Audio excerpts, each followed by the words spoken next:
Grace and peace and one love to all. If you can hear me, please type in a 7. Mic check 7.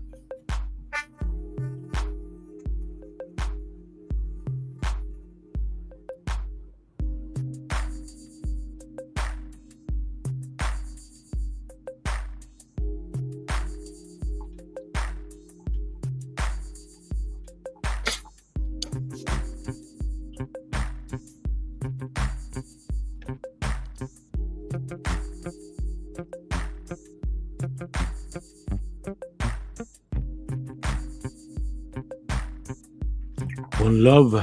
We'll begin in about 30 seconds.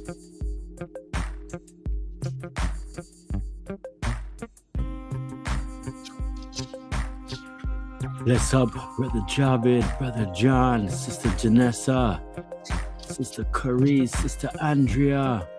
One love. Sister Auntie Elma, Greg, and Mama Greg. Bless up and one love. Shabbat Shalom. All right. Today's lesson is entitled from the series, the ABIB equals February series, the first month of the True Scripture year. This is part 2B of 4, the fixed time cycles and a continuation of solar seasons. Let us pray. Let us pray. Our Father, which art in heaven, hallowed be your name, Jah. Thy kingdom come, thy will be done on earth as it is in heaven. Give us this day our daily bread, and forgive us for our trespasses, as we forgive those who trespass against us. And lead us out of temptations and deliver us from all evil. For thine is the kingdom, and the power, and all the glory forever.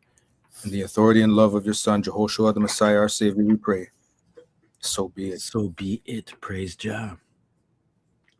As we get into Jah's Almanack, don't forget about the new year as it starts next week. If you haven't got your free copy of Jah's Almanack to download, make sure you get it. And if you haven't got, make sure you order your, also after the Sabbath, of course, your copy of the calendar. You can get it in physical form for this year. Today's date is the 23rd day of the 12th month Adar for the year 6225 from origination or creation, equivalent to January 31st, 2026 AD. Here we are on calendar number 9, and in just 1 week, we'll be going to calendar number 10. And this is a part of the fixed set 28-year cycle. Remembering that the year always begins on the first day of the week. It always ends on the 7th day of the week. The equinoxes and solstices are always the middle of the scriptural seasons, not the beginning of the seasons. And here we are on the 23rd. Again, 7 days left. So look at our monthly almanac. Here we are on the 23rd. This is the 2,273,663rd day of creation from day 1. It's the 51st Sabbath of the year, day 357. There's 7 days left in the year, or one more Sabbath. So as you can see, this is the last week of the year 6225 before we get into Jah's true scriptural new year, beginning February the 8th or 7th in the evening, going over to the 8th. The true new year begins again Saturday, February 7th at evening, going over until February 8th, the first day of the week, always and forever. So, family, as we wind up, we got maybe 2 more. So since we're here, Just Sparrow Lives, we'll have another lesson, part 3. And we'll end it off with part 4 of ABIB equals February. And we'll be focusing on a little bit of knowing how we know the exact day and date and how you can as well when we're beginning Jah's Almanack. And of course, looking forward to Jah's New Year and also preparing for the upcoming spring festivals. Mm-hmm. Again, Shabbat Shalom to all joining us. Bless up, Brother John. Shabbat Shalom to you, Brother Sean, and all the brethren and sisters listening in. Yes, sir. So here we are, coming up next week again.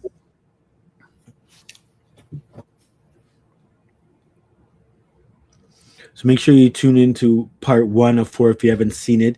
All these videos are in the description below. Part 1B, when we dealt with the barley and wheat harvest, dealing with the early and latter rains.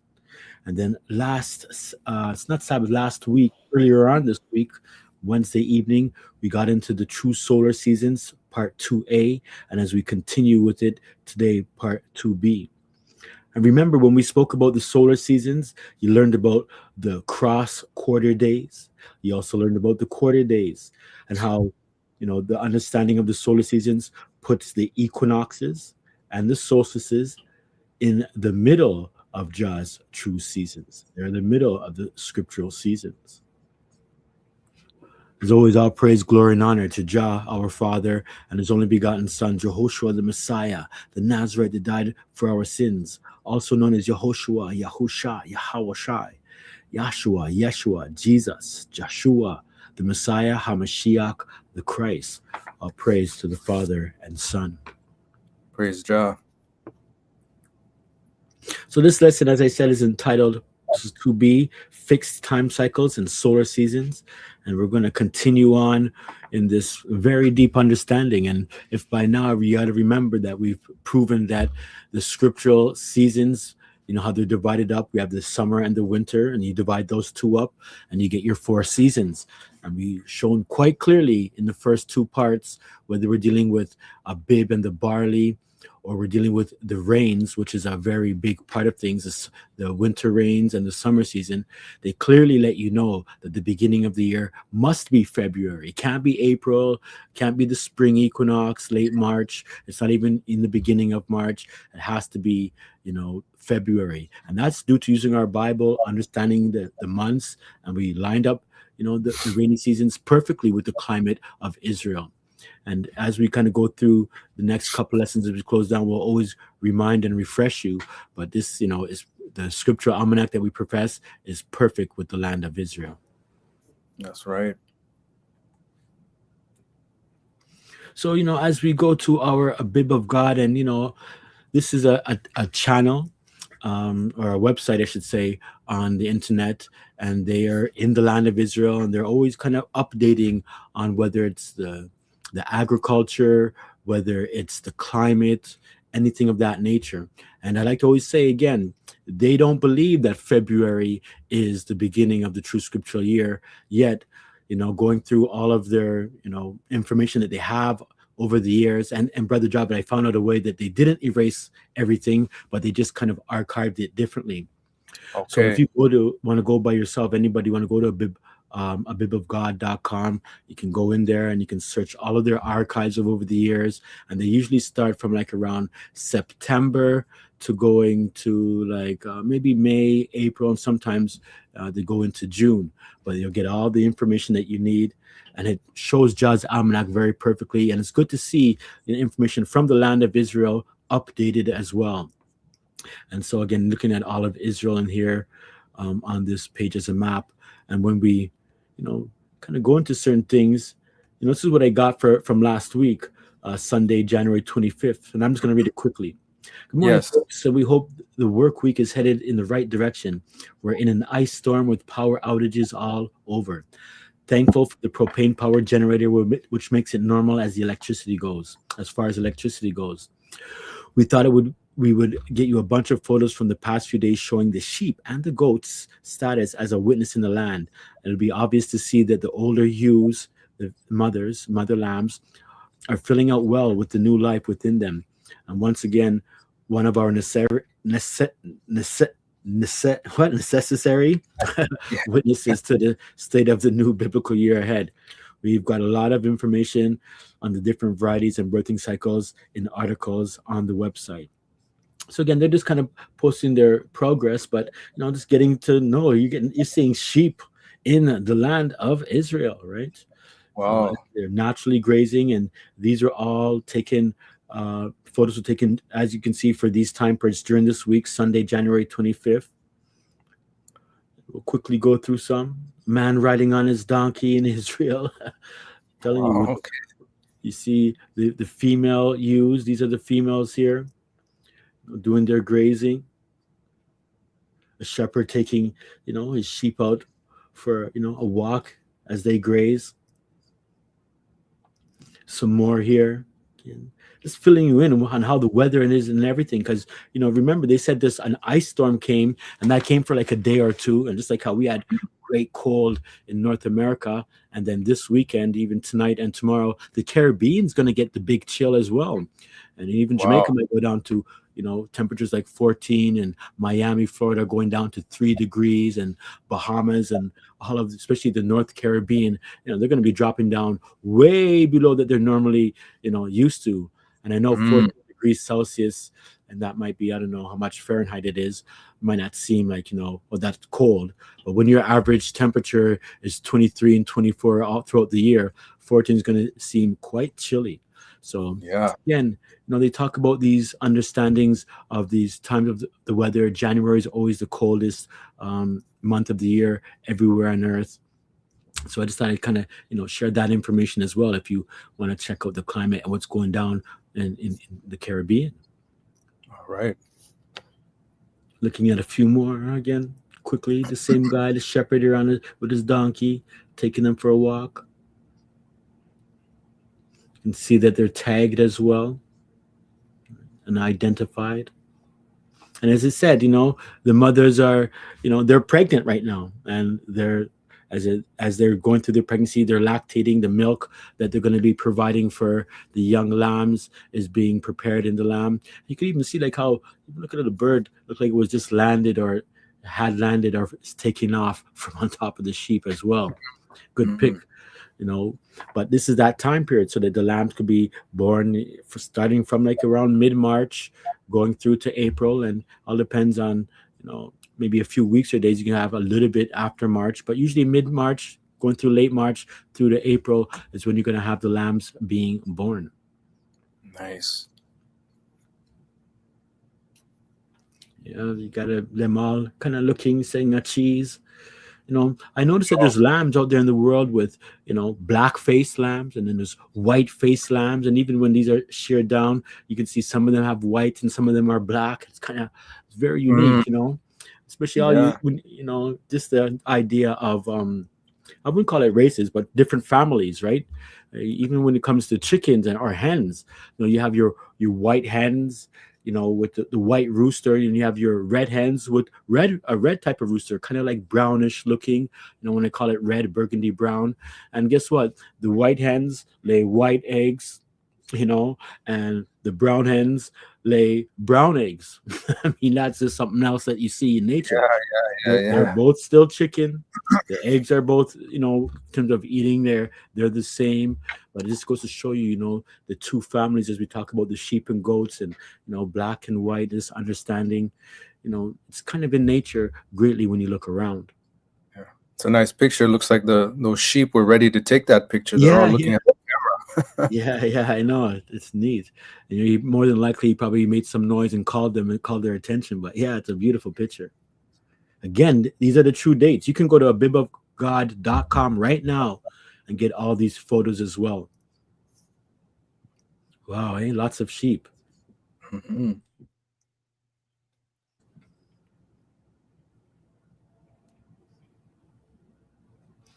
Even these, these are a type of orchids that are starting to be in bloom too. The black or violet orchids, very, very beautiful. Wow, nice picture. All right, so as we move, right, although February is kind of tomorrow today, and you hear God's Almanack begins in February. This year we're 1 week into February, so we're going to be beginning next week, February 8th, February 7th to the 8th. So this is that transition period. So we're still in Adar, even though January is finishing. And just looking at some information here again that I've underlined. January, the coldest month of the year, also the wettest month. With clear skies up to 76% of the time. The daily sunshine lasts between 6 and 7 hours in most of the country during the 10.5-hour days. And then we go into ABIB, or February. February is a mild winter month in Israel. So you see, again, it's a mild winter month with average temperatures in the zone of 6.1 to 22.8 degrees Celsius. Much of Israel, except for the southern parts of the Negev desert, receive this much 101 millimeters of rain with at least 10 wet days. The daily sunshine improves to 7 hours and the daylight to 11.5 hours. So like a whole from here to 10.5 to 11.5. Now, when they're saying sunshine improves to 7 hours, what they're and in terms of when it comes to daylight time, is the daylight hours is from sunrise to sunset, cloudy or not. When we're talking about sunshine hours, this is for your information too. When you're searching out climate, it's good to make sure they all talk about the sunshine hours. And that sunshine hours means in the day, say the sun is out for 10.5 hours, 11 hours, but it'll be cloudy, really cloudy that day. So it'll cover, kind of the land. So the sunshine hours are the less are hours counted when it's not cloudy. Oh, okay. Well, that's good to know. Yeah. Mm-hmm. So, like I said, the sun could be out for, say, 11 hours or 12 hours, but it might be cloudy for 5 hours of the day. Then for that day, the sunshine hours would be like 7 hours. Okay. So the sunshine hours are like the visible sunlight hours. That's right. And it really just dealing with cloudy days. And so they count these things because as you go into summer and there's no rain, there's no clouds, right? Okay. That makes sense. All right, so Tuesday, January 7th, we've entered into the time frame of the ABIB growing cycle. This is them talking, January 27th, sorry, where we're looking for gentler rains, sunny skies with accompanying temperatures. The last week of January and first week of February, look at this, are usually a transition time frame for the balance of the wildflowers to start their brilliant witnesses, as with certain trees as well. The wild almonds will use this time frame to start their witness in the land, as well as will a few other species as well, but not in the abundance of the almonds. This is also the timing of the barley, both domestic and wild, growing in good ground to emerge from the boot with their young heads, which will then be fertilized so that the seeds in the heads will begin their long growth stage. So again, looking at this understanding here, you look at some of these pictures. These are the almond trees, often blossoming in late January or early February, announce the arrival of spring in Israel. And this is information that you can look up yourself. And this is why we know, even according to the land of Israel in particular, it's very clear to see the scriptural seasons. So yes. I really, sorry, you going to say something, brother? No, I'm just agreeing with you. Yeah. The pictures are very good. Yeah, they're beautiful pictures. And I really know that a lot of people don't agree on this time frame, and some people will even say, "Oh, well, he's using Israel," and they don't want to use Israel, but they want to use South Africa, other parts. And I mean, what are you going to use if the Most High said His eyes are on Israel? He says that they're going to have stable rain in its due seasons, first and latter rain, and summer of 6 months. I mean, it's the Holy Scriptures, the land of Israel, Jerusalem. That's all of Jah's land, that land of Canaan. So it should, people should be kind of happy that it connects with Israel rather than using that as to say, "Oh, these guys are using Israel." Like I can't believe I actually heard Brother Ron, you say that, "Oh, some people are just using the land of Israel." But meanwhile, Jah's almanac can be seen all over the world, but it's definitely synchronized perfectly with Israel. And you can see the other 4 seasons, even though in Israel, you'll see majority of the 2 seasons, winter and summer.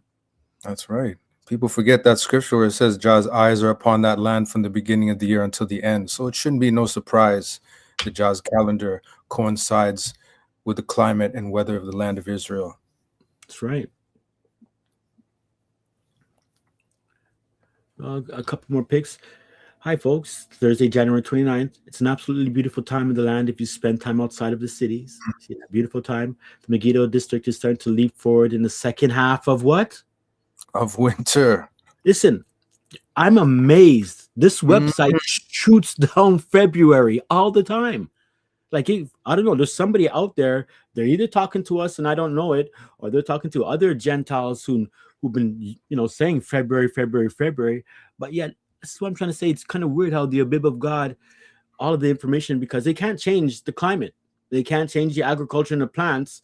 So even though they try to say, "Oh, well, what you're seeing is not really how it's supposed to be," it is how it's supposed to be. And their mouth gives them away a lot. They call it the second half of winter, and they're talking about February, right?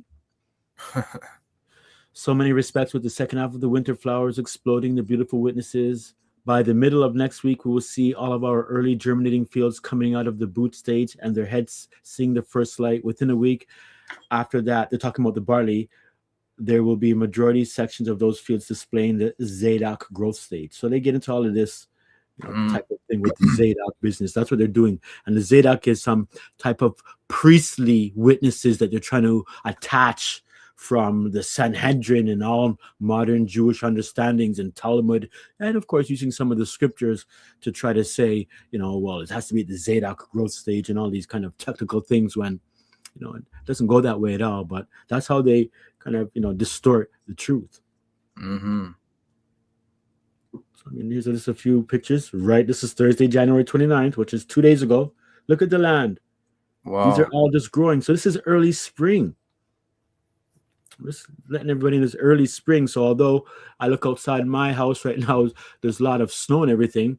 But, I stepped outside a little bit today and boy, the sun is starting to get these clear skies and it's beaming. And if you stand still, you can feel that sun. And this is that time as we start to get into Jah's scriptural spring, which of course is also the scriptural solar season as well. That's right. This is yesterday, Friday, January the 30th. Okay? A different pic, not the same one. Look at it. Again, all of these things that are going on. And like I said, please, I'm going to put in a bib of God because I know I've been talking about this a lot before, and I'm just amazed at how people don't, kind of check out these things themselves. And the people that kind of don't check out these things, they tend to be a lot of the people that argue against the almanac. Is like, well, I'm giving you all the information you need. You got the scriptures and everything else, but because they're so wrapped up into what they know and understand, for many years, it's going to be hard for them to see it. Mm-hmm. But again, another pick from a Friday, and this is barley. Wow! Look at the greenery and the flowers. You wouldn't think of greenery and flowers blooming in the time of February, but here we are. Here we are, Lion. Here we are. I'm telling you.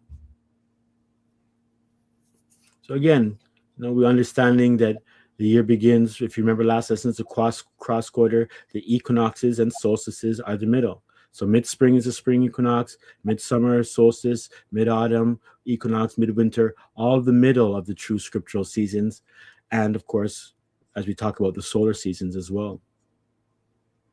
So when we talked about the solar seasons, the first 3 months, February, March, and April, the fastest increase of sunlight. May, June, and July has the maximum amount of sunlight. August, September, and October have the fastest 3 month decrease, and November, December, and January have the minimum amount of light. So the 3 darkest months of the year. Mm-hmm. We want to see more details, go to last week, but we'll still have some good videos for you today. So let's get into solar spring. And I did show a video last week, and we'll do that after I get a couple of explanations. We're still, the video's only 2 minutes long anyways, as we ended, but let's get some information and let Brother Javed read some information for us. All right. Solar spring is a specific 3 month period, roughly from February 5th to May 4th, when daylight increases at the fastest rate of the year, marking the transition from the darkest time, solar winter, towards the longest days of summer, a concept used by climatologists to track light patterns, unlike astronomical spring, the equinox, or meteorological spring, which is March 1st to May 31st. It signifies the quickest gain in daily sunlight, bringing increased brightness and warmth. The key characteristics of solar spring: 1, the fastest daylight gain. This is the main feature, with days lengthening by several minutes daily, as noted by the Boston Globe. The dates generally run from early February, around the 5th, to early May, around the 4th. Part of solar seasons. It's one of 4 solar seasons: winter, spring, summer, and fall, defined by light, as explained by the Journal News. Okay, so some simple information. And, if you have any comments or questions on these things, feel free to put them in. This information is very, verified and it's not made up. So let's continue going. Solar seasons versus other seasons. Astronomical seasons, based on Earth's position, defined by solstices and equinoxes. Example, spring starts with the spring equinox in March. Meteorological seasons, fixed 3-month periods. Example, March, April, and May for easier record keeping. Solar seasons, defined by daylight patterns. Solar spring has the fastest daylight gain, solar summer the most daylight, solar fall the quickest loss of light, and solar winter the least light. Why it matters? Solar spring highlights the significant shift in daylight after the darkest days, influencing mood, energy, and the start of new growth even before the traditional astronomical spring begins, notes the News Journal.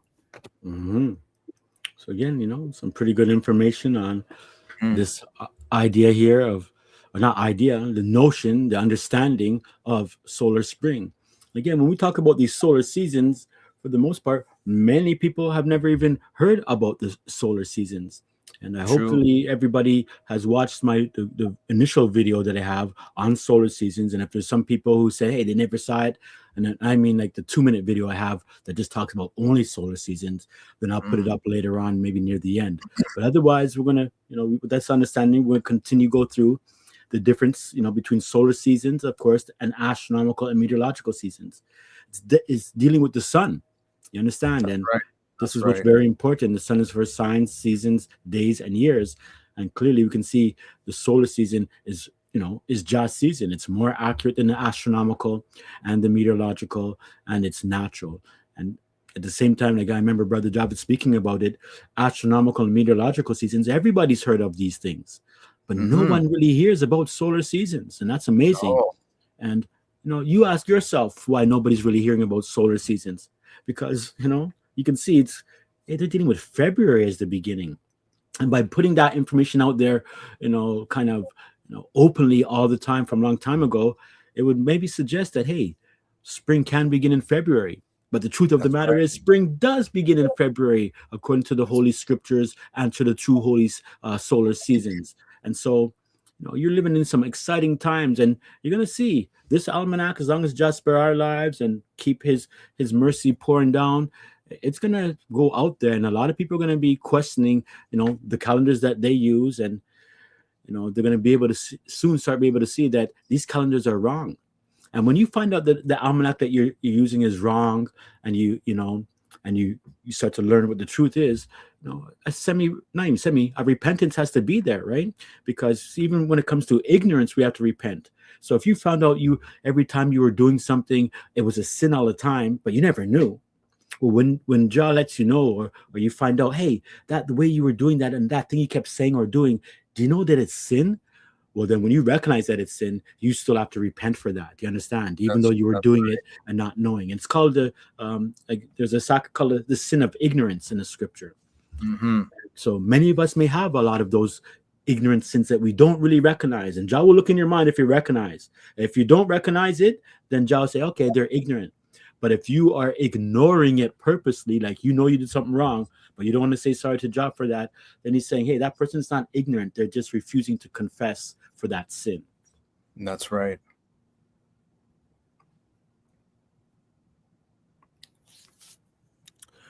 Several cultures and traditions, primarily in the Northern Hemisphere, mark February as the beginning of spring, or the first signs of the season's return. These celebrations often coincide with the midpoint between the winter solstice and the spring equinox, a cross-quarter day. Celtic and Gaelic cultures celebrate Symbolic and St. Brigid's Day when? February 1st, sometimes celebrated to sunset on February 2nd. The significance, historically celebrated in Ireland, Scotland, and the Isle of Man. Symbolic marks the first stirring of spring, lambing season, and the return of light. The traditions. It is a time for spring cleaning, making Brigid's crosses from straw to protect homes, and honoring the goddess or their Saint Brigid. In modern context, it is a major holiday in neo-paganism and Wicca known as one of the 8 Sabbats. Okay. So, when we talk about these things, obviously we're not talking about Saint Brigid and the goddess and everything. And we know that the heathens worship creation all year round, right? But there's certain areas that, that are more particular than other. And again, Now, I assume that the 8 Sabbats mentioned are the cross quarter, the 4 cross quarter, and the quarter days, correct? that's exactly correct, Brother All Javed. right. So when they're Got talking it. about the Sabbats, when they call, because they call it Sabbat, and it's not because they're trying to be Jamaican. You understand? Mhm, It's a mhm. Sabbath, Sabbat, because the cross quarter and the quarter days, just like you know. See, it's good to have that information, eh, Brother Javed, to start putting Yeah, things no. together. From last week, I made sure I went over it in my mind, and I'm not going to forget that anymore. But yeah, this is Yeah. excellent information to know. Yes, for sure. And it's always good to know these certain things here. As well, again, it marks the stirrings of spring. Look at that. It marks the beginning of the lambs. See, it doesn't mean that the lambs are falling. It just means that that's the time when pregnancy and stuff is beginning, going through until when the ewes drop or go into labor. Spring cleaning, just like how you have to clean out your home of the leavened bread as you start to get up into the next couple of weeks, right? And when they say paganism and stuff like that, it, this is the thing, man. When Christianity came on the scene, and Christianity in terms of Roman Catholicism, mainstream Christianity, which is really the devil's mimicry version or counterfeit of the truth, because that's all it is. He has a counterfeit of the truth that is very similar and close, but as keep certain things away, like commandment keeping, festivals, and any Christianity. They don't care about any calendars or anything like that. They're happy with their Christmas and the Gregorian calendar. But Mhm. they would call all the other individuals who were recognizing the true beginning of the seasons, and they weren't a part of their Christian church. They labeled them as pagans. Even Israelites were labeled as pagans as well, even though that's absurd, right? And certain they would say Jews. So it's good to get this understanding here. But Symbolic and St. Brigid's Day. Again, you can look these up. I didn't want to get into too much detail, although I do know about these things, but these are early spring festivals that are tied to light and agriculture, like the lambs and a lot of the flowers and stuff. Same thing with Valentine's Day. Mhm.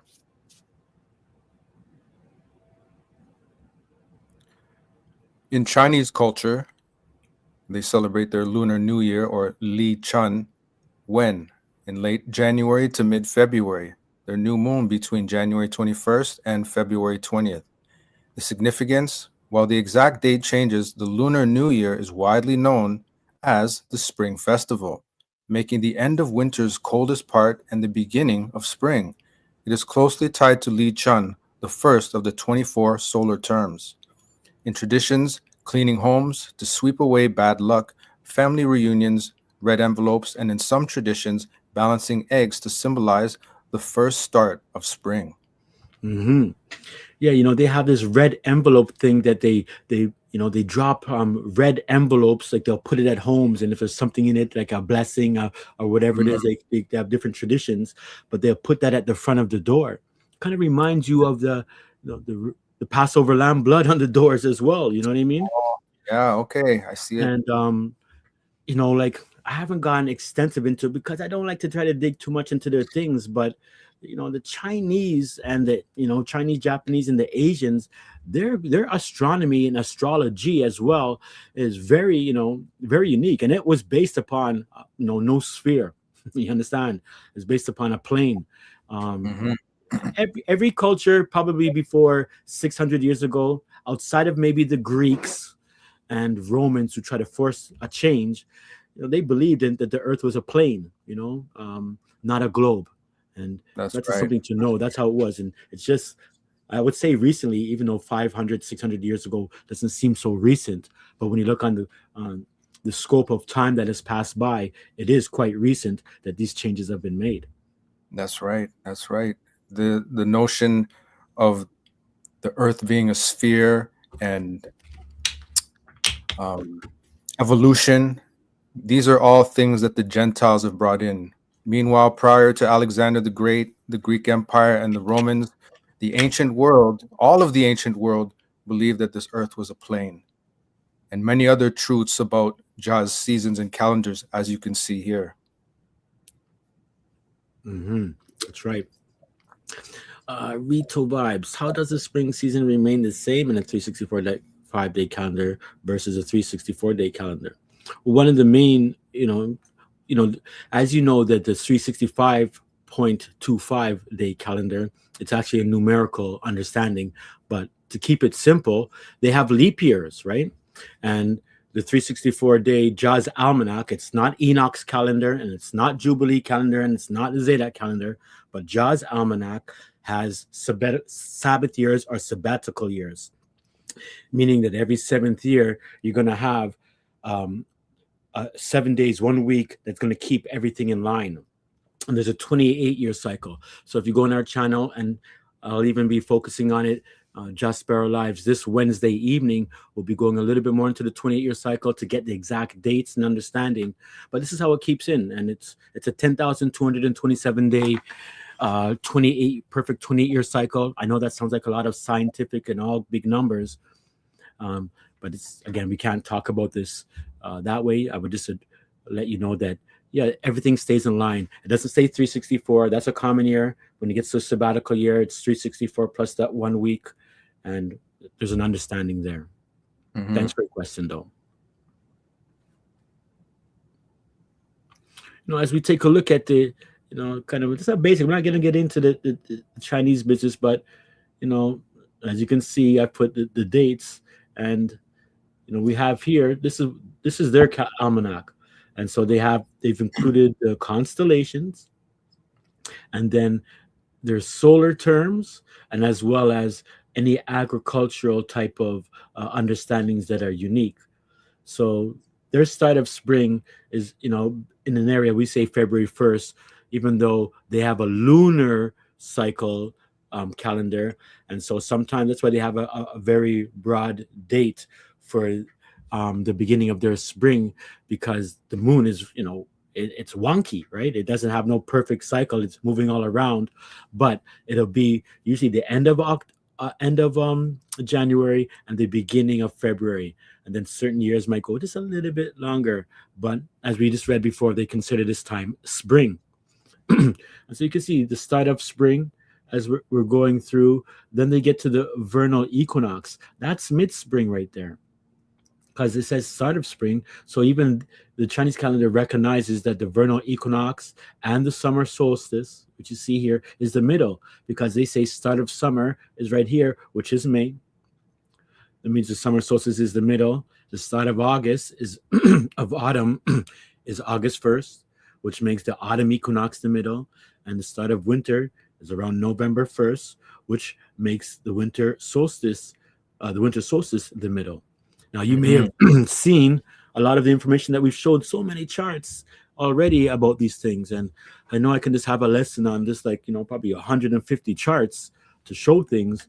But it's good as you go through the charts, you're remembering the divisions, the beginning of the true seasons and the middle of the true seasons. And you can see when it comes to the Chinese calendar, even the Japanese calendar, the beginning of their year is called Setsuban, and the beginning of February is called Lishun, as David said as well.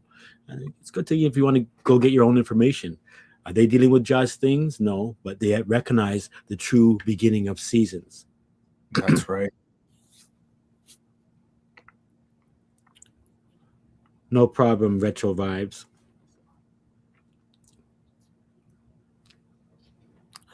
Other traditions.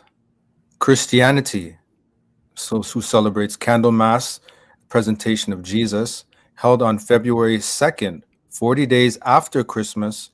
This holiday often replaced earlier pagan spring-seeking traditions with a focus on lighting candles, which symbolizes the return of light. In the USA, they have Groundhog's Day, February 2nd, which originates from German and Celtic traditions like Embolic and Candlemas, is used as a folklore method to predict if spring will come early or late. In ancient Rome, they have Februaria. February was a month of purification with festivals linked to the end of winter and preparation for the new agricultural season. So it doesn't really matter which culture you kind of go to. They're going to have some type of special thing in the time of February. And February, even in the Roman calendar before it became the Gregorian calendar and everything, February is the only month that kept its days. It's 28 days. And they celebrated a festival called Februalia or Februarius as well in the Latin as well and the Greek. Februarius, Februalia, and it deals with that word February. Februalia deals with purification. That's what it means, purification. And as you can see, it was a month of purification. This is when you're purifying to keep certain things to your God, right?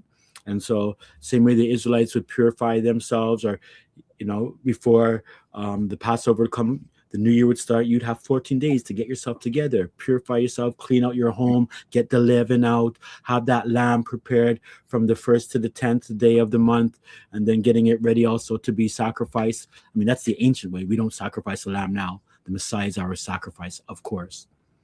But, I mean, the information is quite outstanding. You might not have heard about all this information about February because they're hiding it. They're suppressing it. They don't want it to be out there because it shows the truth. Of course, when you talk about spring or thing, they're gonna give you the astronomical spring, the spring equinox, and this is why usually when we deal with other people and they decide to engage with us and have a conversation, they say, "Yo, you guys are completely off," and we have to say, "Yeah, this is why, because it's really you guys are off." And when you find the truth is going to seem like it's a lie or it's off, but that's because they've been stuck in this lie for so long, and it's perpetuated throughout the world that it just seems weird, right? That's for right. people That's to see right. these things. That's right. The truth is always going to sound strange to those who have believed lies their whole lives. That's right. All right, so let's get into a little bit of the solar spring video. We saw the last one, but it's in a couple of minutes here. Where we go in solar spring. All right, here we go. Right. Happy solar spring. You've probably started to notice days getting a bit longer, and we are at that time of year when we gain daylight faster than any other time of year, and it's called solar spring. Now here's another way to interpret this. This line right here represents the length of our days, the lowest in the winter time and the most daylight in the summer. Now we are here. We're at that time of year when we are gaining daylight the fastest, and we will continue to gain daylight at this pace until early May. We are currently gaining nearly 3 minutes of daylight per day, and in just 40 days, we will have more daylight than nighttime on March. To talk about these winter storms coming up, snow, ice, and rain, I wanted to pause and wish you a very happy solar spring. That's right, we're in the quarter of the year, that season where we gain the most daylight. It's between now and the 4th of May. May the 4th be with you. Between now and then, it's about 2 or 3 minutes a day, and in fact, by the time we reach the spring equinox, the sunset is at 7:08, and by the time we reach May 4th, 7:55 sunset. Now, this is all different than meteorological spring that starts March 1st, and of course, astronomical spring, which will start on the 20th of March. But in the meantime, happy solar spring, more daylight ahead.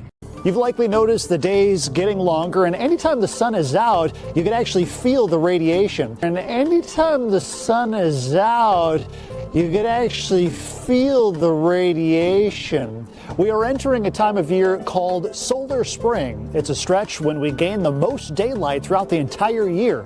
Solar spring runs from early February to early May, during which we gain over 4 hours of daylight. This graph shows day length by month, and during this stretch between early February and early May, you can see the rate of increasing daylight is the highest. This means you'll start to notice more signs of actual spring as we close out the last few weeks of winter.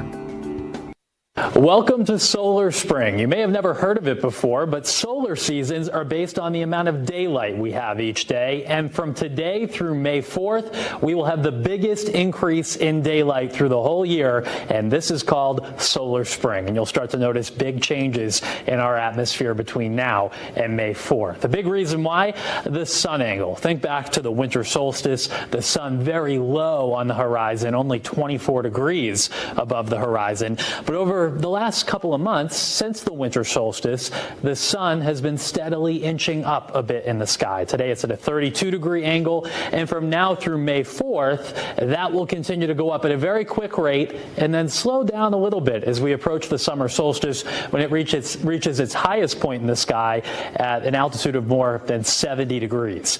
It does take a little while for the temperatures to respond to this higher sunlight, though. That's why the warmest weather doesn't happen until the summer.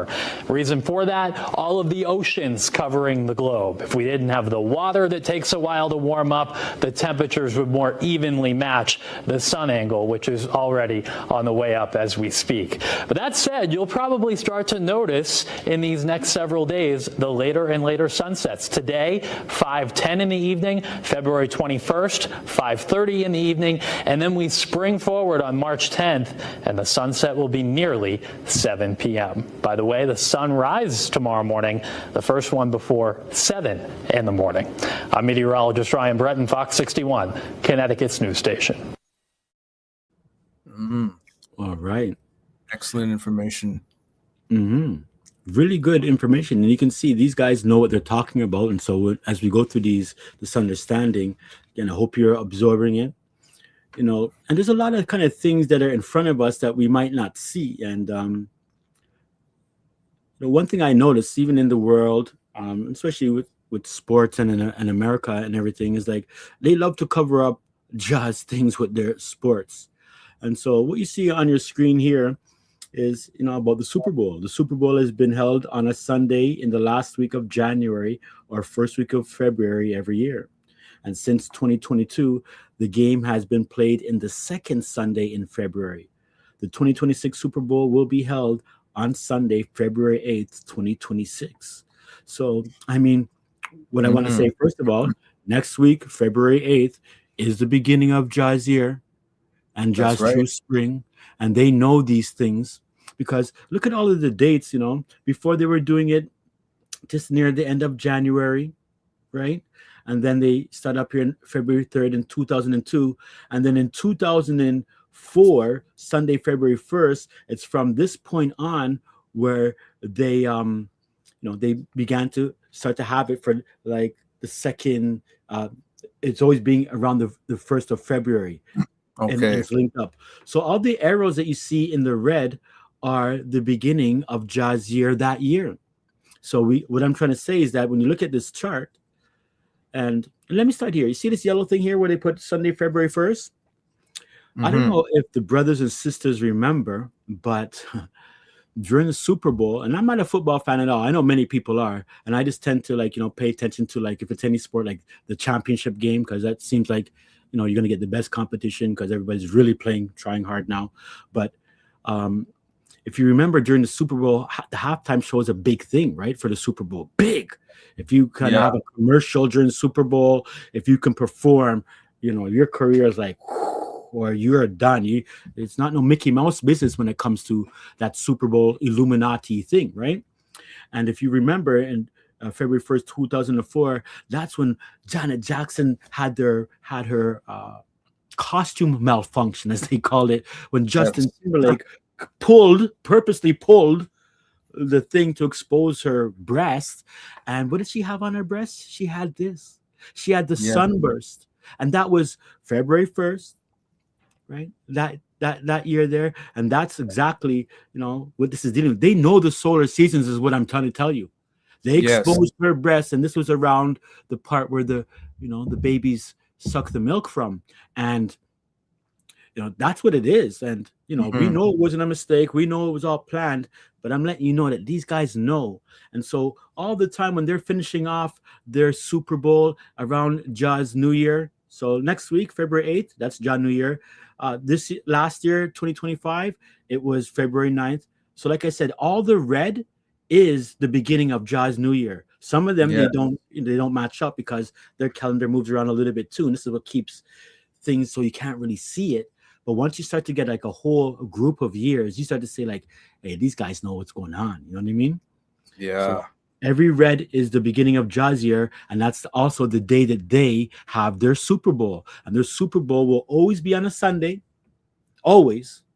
it always has been on a Sunday, and it'll always be from now on the second Sunday until they change that. Before that, it was like a Sunday at the end of January or the first one in February. Wow, that's interesting information to share with us, because we know that Jah's New Year and calendar, the first day of the first month of the year, always has to begin on the first day of the week. And so when these guys keep their Super Bowl celebrations on a Sunday, and it has to be a Sunday, we see where they're getting their cues from. That's right. And usually they'll have their football also begin like at 6:00 something. So they do it on the first day of the week, but then they're also going to begin, at the evening time, 6:04, 6, whatever. There's always a 6. So they know about evenings and, the beginning of days as well. But not only that, when you look into things, I got, some brothers who also are, quite interested in baseball. And I mean, I don't know why anybody doesn't ask this question. You can read that, Brother Javed. Yeah. Spring training typically starts in February and continues until just before opening day of the regular season, which falls in late March or the first week of April. The regular season runs from late March to early April to late September or early October, followed by the postseason, which can run to early November. The season begins with the official opening day and, as of 2018, runs 26 and a half weeks through the last Sunday of September or first Sunday of October. Wow. So what you're getting here, first of all, is that, if it's not spring, why is it spring training, family? Exactly. Families. I always ask people this, like, these guys, they let you know they started the second week. I could have got a same chart like that. They're always doing this. They're always studying it. It's called spring training. The Blue Jays spring training, and the team in your area is going to be studying in 1 week time or week and a half time. They always do it, and it's called spring training. That's right. It's always in February. Hint. Yeah, it goes in February, and then the last game of their baseball, if it goes to their, what is it called, the World Series, that goes right to the beginning of November, which is the beginning of November is the beginning of winter as well. Yeah, that's right. And that's for sports. That's a long season. Long season. It's almost half a year. 26, because there's 52 weeks in a year, and they go 26 and a half weeks. Yeah, that's 6 months. They play 162 games. It's incredible for any sports to have that many games in a season. But the unique thing is, again, they're starting it in early spring, and then they end in early winter, like for the whole that period. You know what I mean? They know what's going on. Yeah, it's quite unique.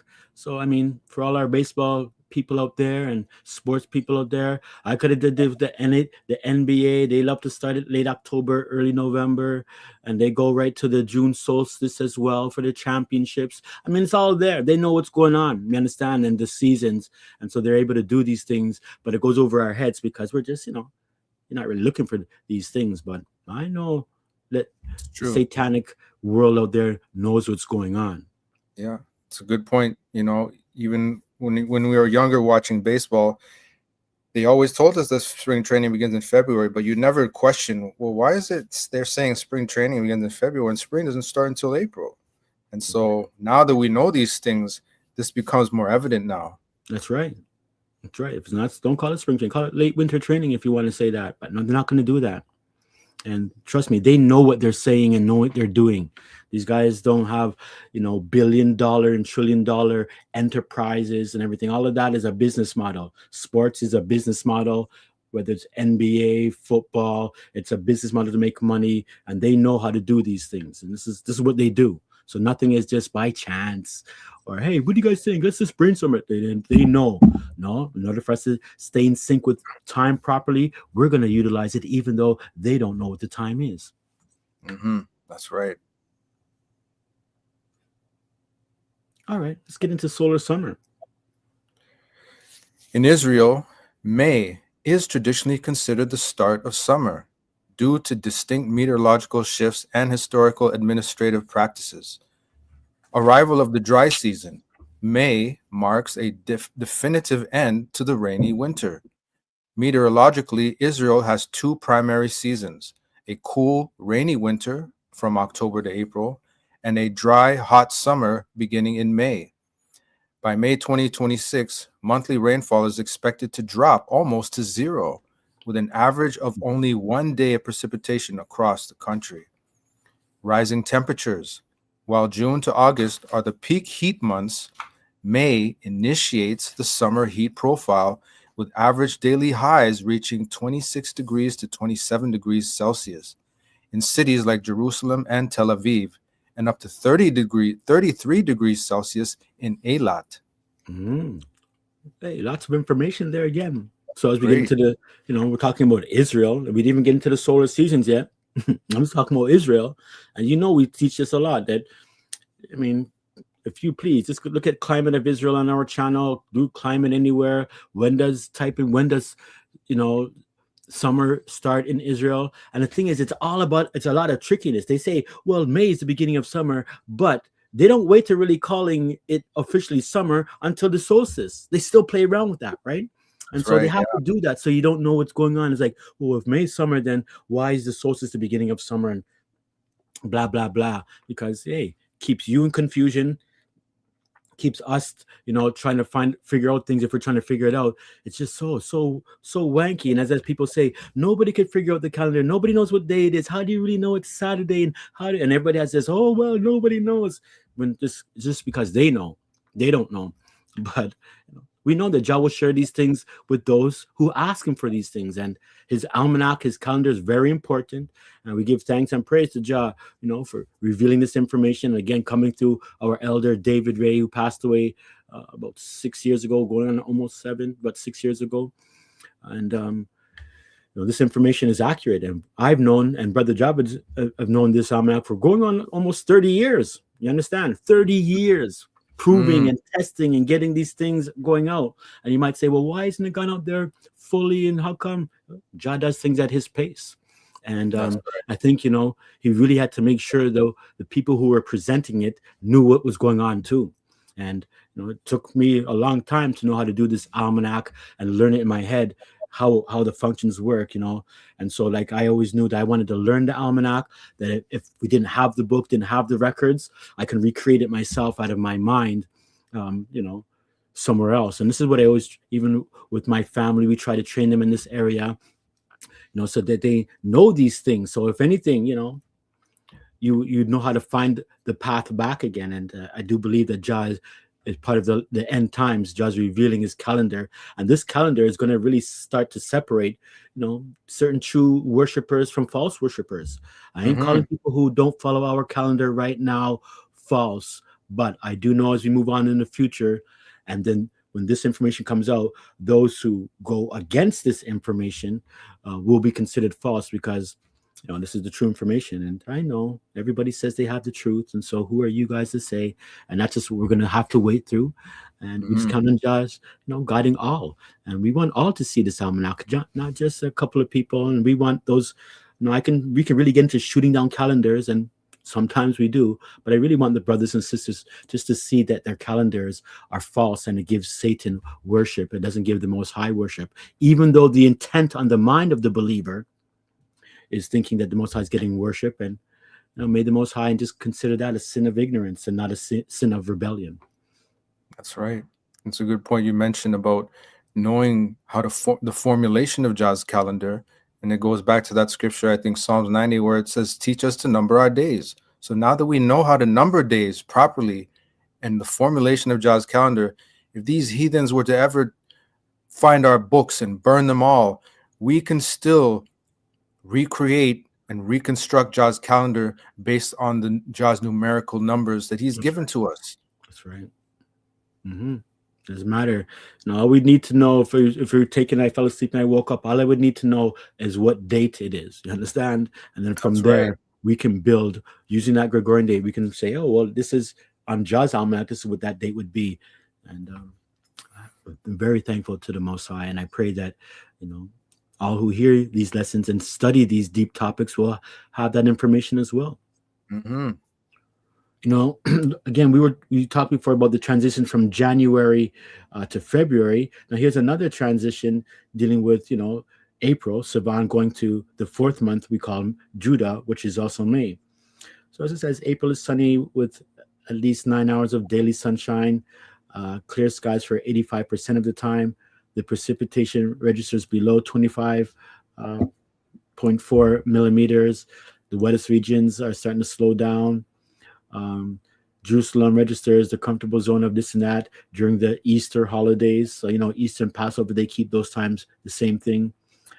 Things are getting warm. But now watch as we get into May.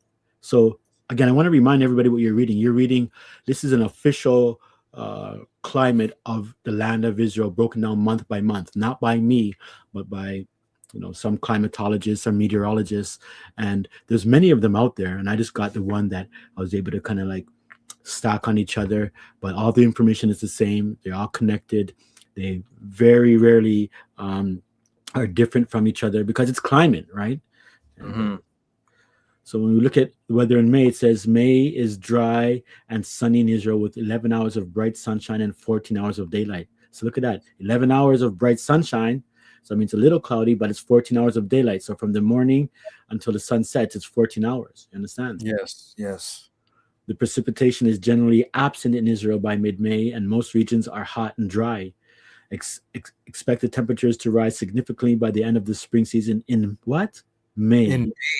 See, end of the spring season is in May. Mm-hmm. About the land of Israel and everything, and I have to sometimes calm myself.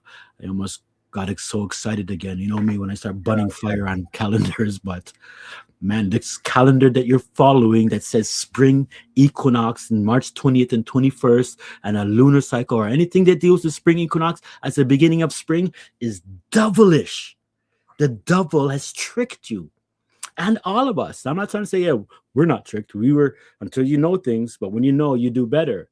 Mm-hmm. Equinox calendars. So that's why you always hear say all equinox calendars. So I don't care if it's Enoch, like I say, Zadok, the Jewish calendar, the priestly ABIB calendar, any of those calendars that claim to be the scriptural Most High's almanac are all false because of right off the bat because of their beginning. And then they're all false if they don't have ABIB, February, only being 28 days. And none of them have that. So we know it's false because the 28-day first month of ABIB, equivalent to also February, and the February every 28 days. Oh, it's so powerful to know because it's based upon the 28-year cycle. And a lot of people don't know about the 28-year cycle. And even if you look in nature, there's a great amount of 28-day cycles in nature. Even the moon from sidereal, it's called a sidereal moon, from one full moon to another is calculated under 28, and they're going to say point this and that. I'm not talking about the lunar cycle from one crescent going to the dark moon to the full back to the crescent. I'm just talking about when you see a full moon in February and then you see a full moon in March, you'll see that it's a sidereal amount of 28 days. And this is why a lot of people, when they talk about a 364-day year and they say, hey, 28 times 13, because they're going to say there's 13 months, 13 times 28 is 364. So the real calendar is, a 13th month, 28 day. But no, that's just a mixture. But the concept of 28 is very true. Very That's true. right.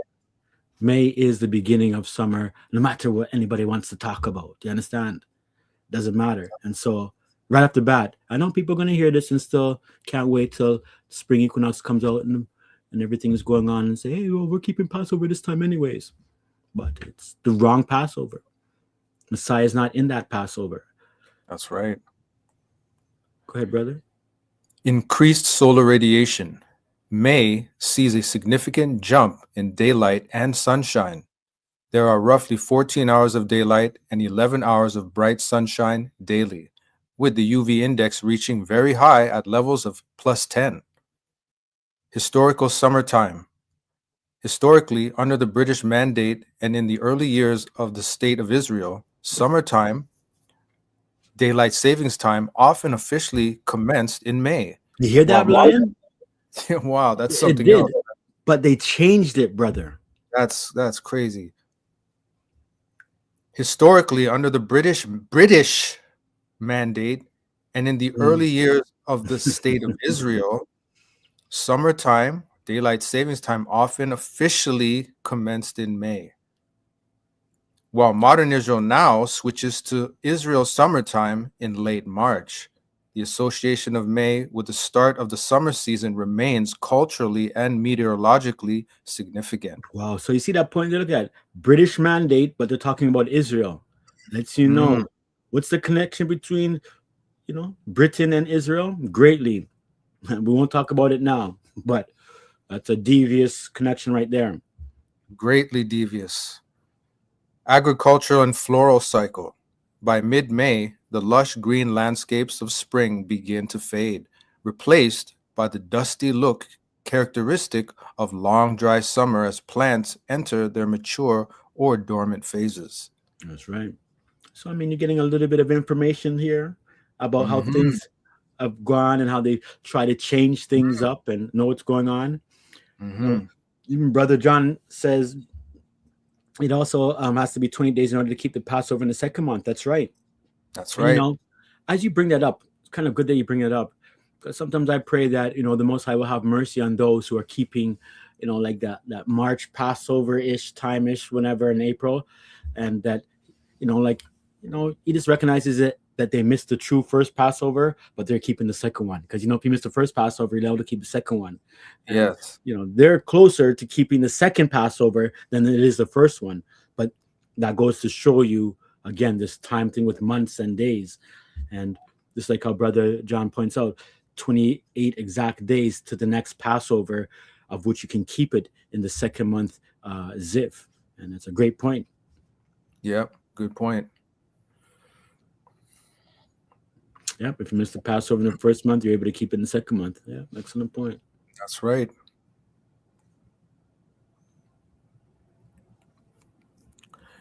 The key characteristics: timing, May, June, and July in the Northern Hemisphere, centered around the summer solstice, June 20th or 21st. Sunlight intensity. The Earth's axis is tilted most directly towards the sun, resulting in the most potent sunshine and highest UV index levels. Brightness. It's the brightest time of the year with the most sunlight reaching the hemisphere. The lag effect. While solar summer brings the most sunlight, the Earth's oceans and land need time to absorb and release heat. So the hottest temperatures often peak in July and August after solar summer begins. That's right. And July and August are the two middle months of the scriptural year. You understand? Elul and Ethanim, right? Elul and Ethanim. And, they're the middle months, and also they're the hottest months of the year. July and August are always, for most countries, they'll be the hottest as well. And again, tying this all together with solar summer, I hope you're getting some information. Continuing. Solar summer is the period roughly May through July in the Northern Hemisphere, when the Earth receives the most intensive and direct sunlight due to its axial tilt, leading to the longest days and highest UV index, even if the hottest temperatures lag slightly behind. It's characterized by peak solar radiation, making it the brightest part of the year, distinct from meteorological summer, June to August, or astronomical summer, solstice to equinox. So again, making a difference between these, two seasons, especially the astronomical one, which is the real more devilish one of them all, which you can't get out of people's head. I know that. You cannot get out of people's head that the solstice is not the beginning of summer or spring equinox, because people, this is the only day where 12 hours is 12 hours of day, night, and daylight on all the earth, and with a perfect beginning to begin. It's wrong. It's all wrong. And I know people sincerely say that, and they can't kind of get it. It sounds like, hey, that works perfect. March equinox, the day with this equal night and equal day, that should be the beginning of the year. And they, yay, that's right, the beginning of the year, and it's just false. It's the middle. It's the middle of spring, not the beginning of the year. That's right. right. Or they'll call it the beginning of spring. So it's not. It's the middle, and we're gonna keep going on and on about it, and showing and proving it greatly until people get sick of us. You understand? Because this is the truth of the matter. I really want to hammer in to, not to people listening to this who want to learn things, but I want the adversary to know, You understand that we're mashing up this thing by the powers of Jah, and that want people to know who hide behind their calendars or whatever. We're calling them out, and they can try to call us out too. You know where we are. Share it with everybody. We're going to talk big and very strong and bold that these other calendars in the world are false, and that the calendar that we have, Jah's Almanac, is indeed unequivocally, confidently, scripturally, naturally, humanly, existence-wise, the true and only almanac put forth by the creator of heaven and earth himself and his holy son, Jehoshua the Messiah. It's their almanac that they gave to Moses, that they gave to Israel. And this is what we believe wholeheartedly. And again, we'll defend it. And no, I won't defend it by this being the loudest talker. You know how we stay. Kill you with some verses and double-edged sword that way there, and not kill you physically or even spiritually, but kill the false doctrine aspect of it, so that people can see the truth and repent and come and keep the true appointed times where God's waiting for us. Just like the 7-day Sabbath, he's waiting for us to kind of move in with him, but people are doing Sunday and lunar worship. They ain't getting the blessings that he's handing out on the Sabbath. And I don't mean physical ones. I mean the blessings of comfort, contentment, wisdom, knowledge, understanding, hope, and faith. I don't mean nothing physical at all. Those stuff, yeah, I like the daily bread stuff, but this is the true blessings, because man lives by every word of Jah, not by these things of the world. And I know that. And I know people live in this world, it's like they go on, like they don't want to leave it. They want to bring it with them. They want to be here forever and ever. And this world is not that. This world is evil due to Satan's takeover of it. And we want to be in a clean world with Jah, where peace and tranquility and righteousness dwell. You can leave the home. No one's going to harm you, hurt you. You don't have to lock your doors. None of those kind of stuff. Being full of Jah's spirit to the brim of contentment, with a smile that can never end, and all of that good stuff you all hear about. I want that. You want that. We need that. And if you don't really focus on what that stuff is about, you might think life is about getting the most out of this world and living your best life now, and it's short, so do what you. I hate all that stuff. Yeah, it's short, but you got to make it right with Jah. But don't, it's short and let's live it up and eat, drink, for tomorrow we die. That's the wicked mentality of it. You got to be humble, seek the Most High, and continually be humble all the way to the end. That's it. That's right. Well said, Brother Sean. And amongst the information that we're showing the brethren and sisters, amongst the 3 reckonings of the seasons, meteorological, astronomical, and solar, the solar seasons reign supreme because they are in line with the true seasons of Jah. That's right.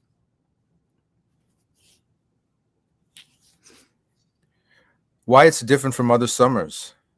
Meteorological summer, defined by calendar months June, July, and August for consistent record keeping.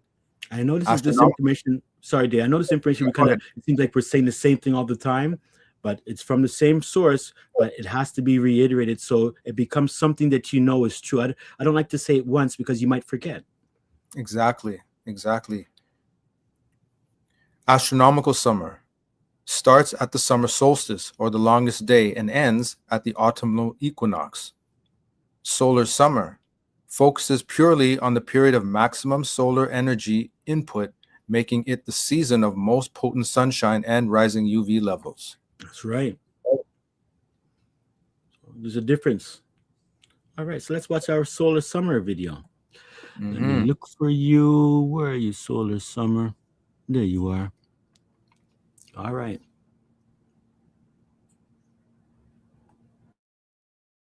To me, it begins in May because it's cold so much, and then all of a sudden it's really hot. When it stays lighter.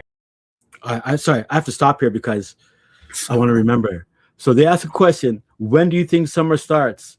And these ask a variety of people. And right in the beginning, that's the only one lady who said, the black lady there said, it begins in May, and she's right. But they just went on from it. But I just wanted to highlight that part that some people can see things and some people can't, right? True. She answered it direct and straight to the point. To me, it begins in May because it's cold so much, and then all of a sudden it's really hot. When it stays lighter later. For me, it begins in the middle of June. Summer starts as soon as my classes end. June 20th or June 21st? That's really good. Nobody else knew that. Okay. Summer starts when we can get out and play pickleball. Honestly, when it starts getting warm out. Summer starts when the kids come home from school. June 20th, 4:50 p.m. You heard me. I did. All right, that was pretty fun, and we heard a lot of different answers. And all of them, I guess in some way, shape, or form, I could make an argument that they're all correct. And here's why. You can think about summer in three different ways. There's astronomical summer, there's meteorological summer, and there's solar summer. Now, what are these and what are the differences? Let's start with the astronomical summer, and this occurs, it begins with the longest day of the year, the summer solstice. This year, as Rob heard me talking about, he threw this out in our question and answer segment. Yeah, that's Thursday, June 20th at 4:50. So that's when the summer solstice occurs, but it changes year in and year out. And the fall equinox, that time changes a little bit as well. So we get some fluctuation in the length of astronomical summer. This is the time, though, that is always classically or typically thought of for technically summer. Now, meteorological summer, this is a little bit simpler, but I think it's also something that will be very familiar to you. It's the months of June, July, and August, our typical hottest summer months. So you think about it, it's the same year in, year out, June, July, and August. That's it. No tricks, no shifting dates. It's always June, July, and August. Then we have the solar summer, and this is interesting. This is the least known of the different types of summers. The solar summer is when the sun's direct light, the direct radiation, is farthest north and most common in the northern hemisphere. That takes place June and May and July as well. June is when the summer solstice is, so both May and July on either side of June, this is when most of the sun's radiation is hitting the northern hemisphere. So we call that solar summer. But again, May is cooler. We get hotter later in the year. So again, it's just a different way to think of summer. Now, as we take a look at the meteorological summer, there's a reason why we absolutely love it. As forecasters, as meteorologists, climatologists, it's easy to work with. The length of the season, as I mentioned, is consistent every single year. First day of June through the last day of August. And we keep monthly climate statistics for the weather all around the world, and it's very easy to calculate seasonal statistics when you have the monthly statistics. So it just makes more sense. It's easier to track and look back on records and pull rather than, well, okay, from this date to that date and it's shifted and then it was earlier this year and later that year. It's just a lot easier to take a look at those months and calculate seasonal statistics. And then that information that we have, it's easy to communicate and very clear to be used by agricultural interests and commerce as well. So other folks that rely on this information, talking about our climate and what our weather's typically like, maybe to promote tourism and travel, or again, planning on agriculture, growing seasons and the hot seasons, all of that, it's very easy to use meteorological summer. So a reminder, this begins June 1st, Saturday, the first day of meteorological summer. Now you guys know. Welcome to solar summer, the sunniest stretch of the year, which runs from May to July, and that's when the northern hemisphere gets the most amount of direct sunlight. Now let's explore the difference between meteorological and astronomical summer.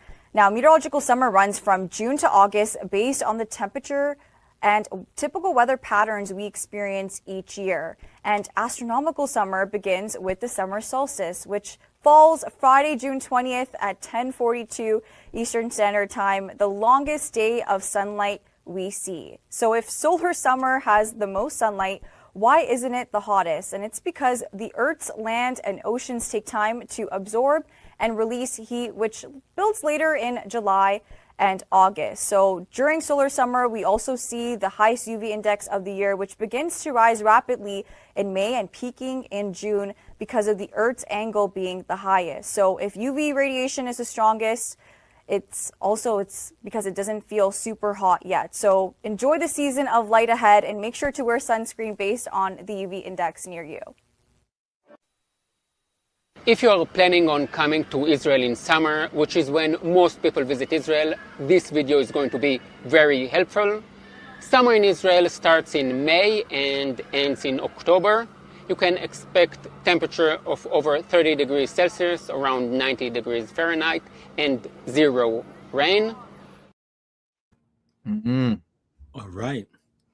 Hope you like that set there of understanding again, solar summer, and you're learning about all three, of these different types of ways to look at the seasons. And I think this is just great information just to know anyways, in terms of, you probably, when you watch the news and you hear them say, oh, well, meteorological, listen, you wouldn't know, but now you're getting a good understanding. And I mean, I think this information is important just because we live on the earth, and it's, especially I know in us in Toronto, we can't, like when you go to work, it's like everybody's talking about the weather, right? Something that I don't know, maybe everywhere else. I guess if it's like in Jamaica, you're not going to talk too much about it every day. But as you know, we don't ever know what to expect over here. And knowing the weather and speaking about it is quite a daily thing. That's right. Good information there. What do you think, Brother Javed? Excellent information. And it's good education. Mm-hmm. Very educational. And now we are becoming educated in the various seasonal reckonings that are presented to us. That's right. Solar, meteorological, and astronomical. That's right. Go ahead and read this here, Brother Javed. Mm-hmm. Examples for clarity: midwinter versus the start of winter.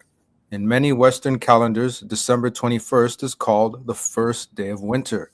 However, solar reckoning calls this midwinter because it's the darkest day of the year. If it were the start, the days would get darker for 3 more months. Instead, they begin getting longer immediately after. You see that? Makes sense, right?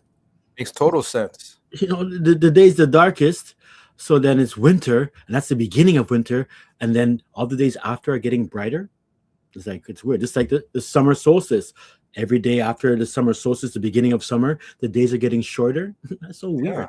It doesn't even make logical sense to start the winter time when when sunlight is beginning to increase. That's right. It just makes no sense. A Midsummer Night's Dream. Shakespeare's famous play refers to the June solstice as midsummer because it is the peak of the solar summer, even though modern weather-based calendars often treat it as the beginning. Mm-hmm. The 12 p.m. analogy. Think of the solstices like noon and midnight. Noon is the midpoint of the day when the sun is highest, not the start of the day's light. Similarly, the June solstice is the midpoint of the sun's highest path in the sky. That's right. So it's like saying, you wouldn't say midday, So let's say midday. Look, we have looking to our left here. Let's call it, where it says summer starts. Let's just call that morning. You understand? Mm-hmm. Morning. And when morning starts and it's going through call it midday. We won't use the word noon because noon really means the 9th hour. Noon should never mean midday. But anyways, when it gets to midday, right, it's like the middle of it's the solstice as well. But when you get to midday, you don't say, oh, because the sun is the highest, that's when the day begins. No, it began low, even cool. It gets to like a high peak in the sky, and then it begins to set. And then even when it comes to winter, it's the moon that now has the biggest increase and is out for a longer period of time, whereas the sun is on the reverse. So when the sun is going out, it's out less in during this time here, and the moon is out less during this time here. But again, it's just looking at it, if you want to get an understanding of like, a basic example, when the morning comes, 12 o'clock is midday. That's like the solstice. When the sun sets, that's like the beginning of November. Make sense? Yeah, it makes total sense. And I like the distinction that you made between the sun and the moon. Is the summertime, is the sun is doing the major shift during the day. It's carrying the light during the day. So you're getting more sunlight hours within that 24-hour cycle. And in the winter time now, the moon is doing its cycle and it's getting more play and it's out for longer hours of the night within that 24-hour day than the sun is. So it's the exact opposite. Exact opposite, man. But it works perfectly in a cycle. That's right. So the midsummer solstice would be the highest point. And the midwinter solstice is the lowest point for it comes to the sun, but it'll be the highest for the moon, the lowest up here for the moon. Can you read this, brother? Midsummer, the middle of summer, the period of the summer solstice, Old English midsummer, or from mid plus sumor, summer. Midsummer's Day, an English quarter day, was June 24th, feast of the Nativity of St. John the Baptist. Astronomically, midsummer falls on June 21st, but the event traditionally was reckoned in the northern Europe on the night of June 23rd to the 24th, with summer beginning at the start of May. Say that again, brother? With the summer beginning at the start of May. Oh, okay. Midsummer's Night was an occasion of superstitious practices and wild festivities. So here again, we're just looking at a definition of midsummer in your dictionary. And look, how it comes over. And brother, he's good now to learn about it's an English quarter day. You know what I mean? Yeah, that comes into play, yes. Because now we know what's going on. And when you don't know what a quarter day is, like, what? How could there be such thing as a quarter of a day? But it's in terms of when they call it a quarter day, it's like quarter versus cross quarter, right? That's right. And summer beginning at the start of May. That's why midsummer. And it says midsummer, and it says it's the period of the summer solstice. But that's exactly when the world begins their summer, though. And they say that's the start of summer. Can you see the deception? Big time. Like, think about it. It's always been, midsummer's always been midsummer until the Christian and Gregorian calendar started coming and switching up things. And then it became the beginning of summer. That's right. That's right. This is what the adversary does. Remember, there's a scripture in Daniel 5 or 6 or 7. The Most High, someone will come. The Most High has this thing set, but someone will come to change times and think to change times and the dividing of and all kind of things. That's right. This is what's going on here, and this definition is a very powerful one. To even begin your search to see what the true seasons are. Why would they call midsummer June 21st and then call June 21st the beginning of summer, right? That's right. And that's a good thing to point out in the book of Daniel when it talks about these individuals coming to think to change times and laws. And this is why it marks the beginning of the times of the Gentiles. The Gentiles are the ones that have begun to change times and trouble the children of Israel once the Greek and Roman empires came on the scene. That's right. That's right. So, just take a look here. This is the March 21st. It could be the 20th, but that's the middle. So when you count like 45 days-ish going backwards from here, so go 2019, 18, and you do the count, it brings you back to February 1st. When you count ahead 45 days, it brings you to the end of April, which, as we know, May is the beginning of what we say summer. And then you got your summer solstice around right here, around the 20th or 21st. It's the middle. So notice it's the middle here. That means May begins here. You count, go and halfway through, count all the way through, go halfway is the solstice. Then you continue counting, going all the way through the month. And then it ends here, which, as we know, August is the beginning of what we say autumn is, right? And then we have the September equinox right here, September 21st. That's the middle. Right. We have here the December 21st. That's the middle, the winter solstice. You go back, it brings you to November, right? And if you go back from September equinox, it's going to take you back to the beginning of August. And this is why the equinox is known as mid-autumn. This is why the spring equinox is known as mid-spring. The summer solstice is known as the midsummer solstice. And the winter solstice is known as the midwinter solstice. Really need you to kind of, all this is zigzaggy, but again, I'm just using dates so you can see what it means by it being the middle, even though it's not a fixed day. It could be 20 or 21, and they can all switch around, but it's usually 2021, 2021, 22 throughout the years.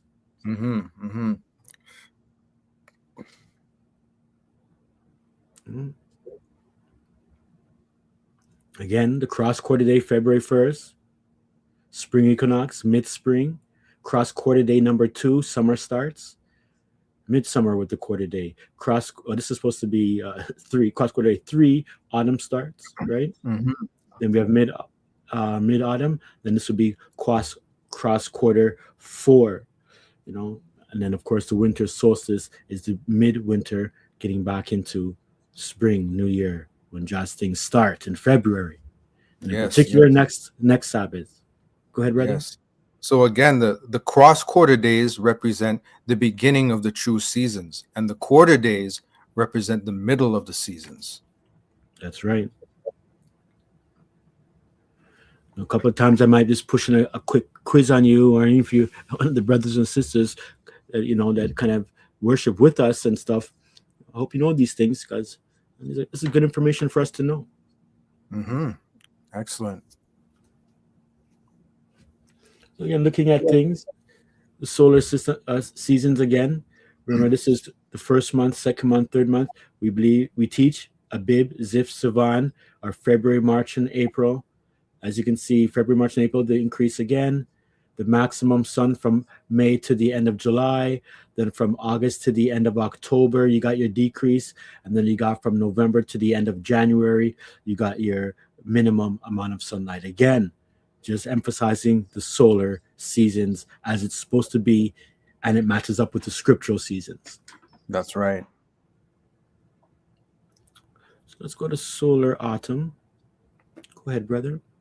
Solar autumn refers to the period when daylight hours decrease most rapidly, running from the autumnal equinox around September 22nd until the winter solstice around December 21st, marking the transition as the days get shorter and nights longer after the peak daylight of summer. Mm-hmm. It's part of the 24-hour or the 24 solar terms, Zhe Qi, in traditional Chinese culture, a guide for farmers signifying nature's preparation for winter with cooling temperatures and harvesting. Mm-hmm. So again, letting you know, solar autumn, right? It when daylights decrease. So what do you have? Solar autumn running from the autumnal equinox? Wait, what's happening here? I think they got this one here. I might overlook this one. This doesn't sound right. This is no. That's when they. That's normal. I guess meteorological. Yes, meteorological or thing. Let's see what we have here. Key aspects of solar autumn. Astronomical definition. It's the time between the autumnal equinox when the sun. Okay, so yes, so this is something here. They haven't got solar autumn right. No. When the sun is directly over the equator, and the winter solstice, when the Earth's tilt is furthest from the sun in that hemisphere. Oh, this one slipped me, eh? This one slipped me, but all right. I'm going to use this, though. This is from the internet, but it slipped me because, I put in solar autumn, and what I did is I did solar spring, solar summer, autumn, and winter. And again, notice that even if it says solar, they're considering in this area here, and I wanted to bring that up before. Most people, when they talk about a solar calendar, they're talking about the autumn equinox, the winter solstice, the spring equinox, even though it shouldn't be called that. And I think this is what happened here with this definition. They confused solar autumn with the autumn equinox. You see that there? Yeah. Because according to their own definition of the solar seasons, this can't be correct. That's right. So one is my mistake for not reading this properly through, kind of moving. But another thing is I remember I had to, a couple of times before, I had to correct certain things. I had to type in a couple of times, like, no, I want solar autumn or solar spring. Solar spring, solar summer, and solar winter were much easier for me to find, I have to say, information than solar autumn. It was a little bit more challenging. But every time I put in solar, it's like, it wouldn't give me the right thing. But we're still going to move through because, let's see here what's going on. Give this a read, Brother Javed. Mm-hmm. Cultural significance. Chinese solar terms, known as Kui Fen, is a crucial point for agriculture, signaling less lighting, insects retreating, and drying marshes. Harvest and reflection. It's a time for harvest festivals, gathering seasonal foods, and preparing for colder weather, with traditions like eating autumn vegetables or standing eggs upright. Phenology. It marks natural signs like the fading of summer flowers, the retreat of insects, and the drying of waters as described in ancient texts. In essence, solar autumn is a period defined by decreasing daylight, leading to cooler weather and significant natural changes observed and celebrated across various cultures.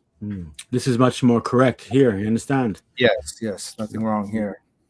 See how these guys can go on with their things. But you get a good idea of solar autumn. And this solar autumn video is very short. And it's from, I'm using the Chinese terms. And you're going to have to listen very carefully. Here we go. It's about a minute and a half. The traditional Chinese calendar divides a year into 24 solar terms. And Li Xiu, the beginning of autumn, is the 13th solar term. In the Gregorian calendar, it usually begins around August 7th and ends around August 23rd. The term Li Qiu consists of Li, meaning the beginning, and Xiu, referring to the autumn. It signifies the end of the autumn equinox, known as Qiu Fen in Chinese, greets us on September 23rd this year. It is the 16th solar term out of the 24 on the Chinese traditional calendar and the 4th one in autumn. That character Qiu means autumn, and Fen in this context literally means equally divide. But what exactly does the solar term divide? Well, in the realm of meteorology, when the day of Qiu Fen arrives, the durations of day and night are nearly equal, resulting in a 12-hour even divide of the day. Meanwhile, with the arrival of the solar term, the autumn season has already progressed about halfway. Thus, it also divides the autumn season equally in two, marking a pivotal point in the cycle of nature. Okay. Yeah, so we get a little bit of an understanding there again when they're doing their things, It's the middle of autumn, and then they're even going to say, during that time is the equinox, equal day talk, but it is middle. All right. So far, what do we got here for time? Oh, we're pretty good, eh? So let's go for solar winter. You ready, Brother Dragon? Yep. Go ahead. Solar winter is the roughly 3-month period when a hemisphere gets the least amount of sunlight, centered around the winter solstice, or the shortest day.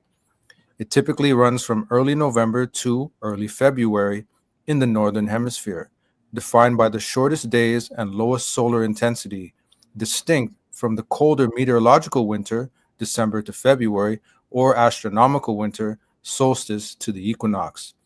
The key characteristics: timing. In the northern hemisphere, it generally spans from early November to early February, encompassing the period with the fewest hours of daylight. It's based on the amount of solar radiation received, not just temperature. Starts and ends. It begins about 1.5 months before the winter solstice and ends 1.5 months after, with specific dates shifting slightly yearly. Example, November 6th to February 4th in some years. Okay, so we got a good explanation there, especially now that you know about the solar seasons and the terms. A lot of this information now should start to be sinking in, right? You're starting to see what's going on here. So again, when you're talking about the equinox, that means it's the middle. So that means it's 1.5 is ahead of it and 1.5 is after it. Just like how it said about the autumn, it divided into 2 seasons. So even like when it comes to spring, early spring is in February and latter spring, the half point, mid-spring, is in late March, right? And That's again, right. Just dividing this understanding. Looking at this definition of midwinter as well. Midwinter, also midwinter, the middle or depth of winter. In Old English, midwinter, also mid-winter, see mid plus winter. The middle of winter, traditionally the period around the winter solstice, which is December 21st, winter being reckoned from the 1st of November. Read that again, brother. Winter being reckoned from the 1st of November. That's right. So again, this understanding and definition perfectly matches up with the understanding of the scriptural seasons. November is the beginning of winter. The solstice is midwinter when you're talking about the 3 months. And remember, when we're talking about winter and summer, winter could be 6 months long. You divide it into half. The first 3 months is winter. The last half of that 6 months, that 3 months is spring. Same thing with summer. 6 months long. The first 3 months, you call that like early summer from May, June, July. And then when August comes, you can call it late summer or latter summer. But we also use the term autumn. So each season has its beginning. There's that middle point, and then it goes to the end. That's right. Comparison to other winters. Astronomical winter starts precisely at the winter solstice, or the shortest day, and ends at the spring equinox, equal day, equal night. Meteorological winter, a fixed 3-month period, December 1st to February 28th or 29th, used by meteorologists for consistent record keeping, aligned with the coldest months. The impact, the reduced sunlight during solar winter is linked to seasonal affective disorder, or SAD, for some people. It's the darkest time of the year, but often not the coldest due to seasonal lag, while Earth's land and oceans retain heat from summer or fall.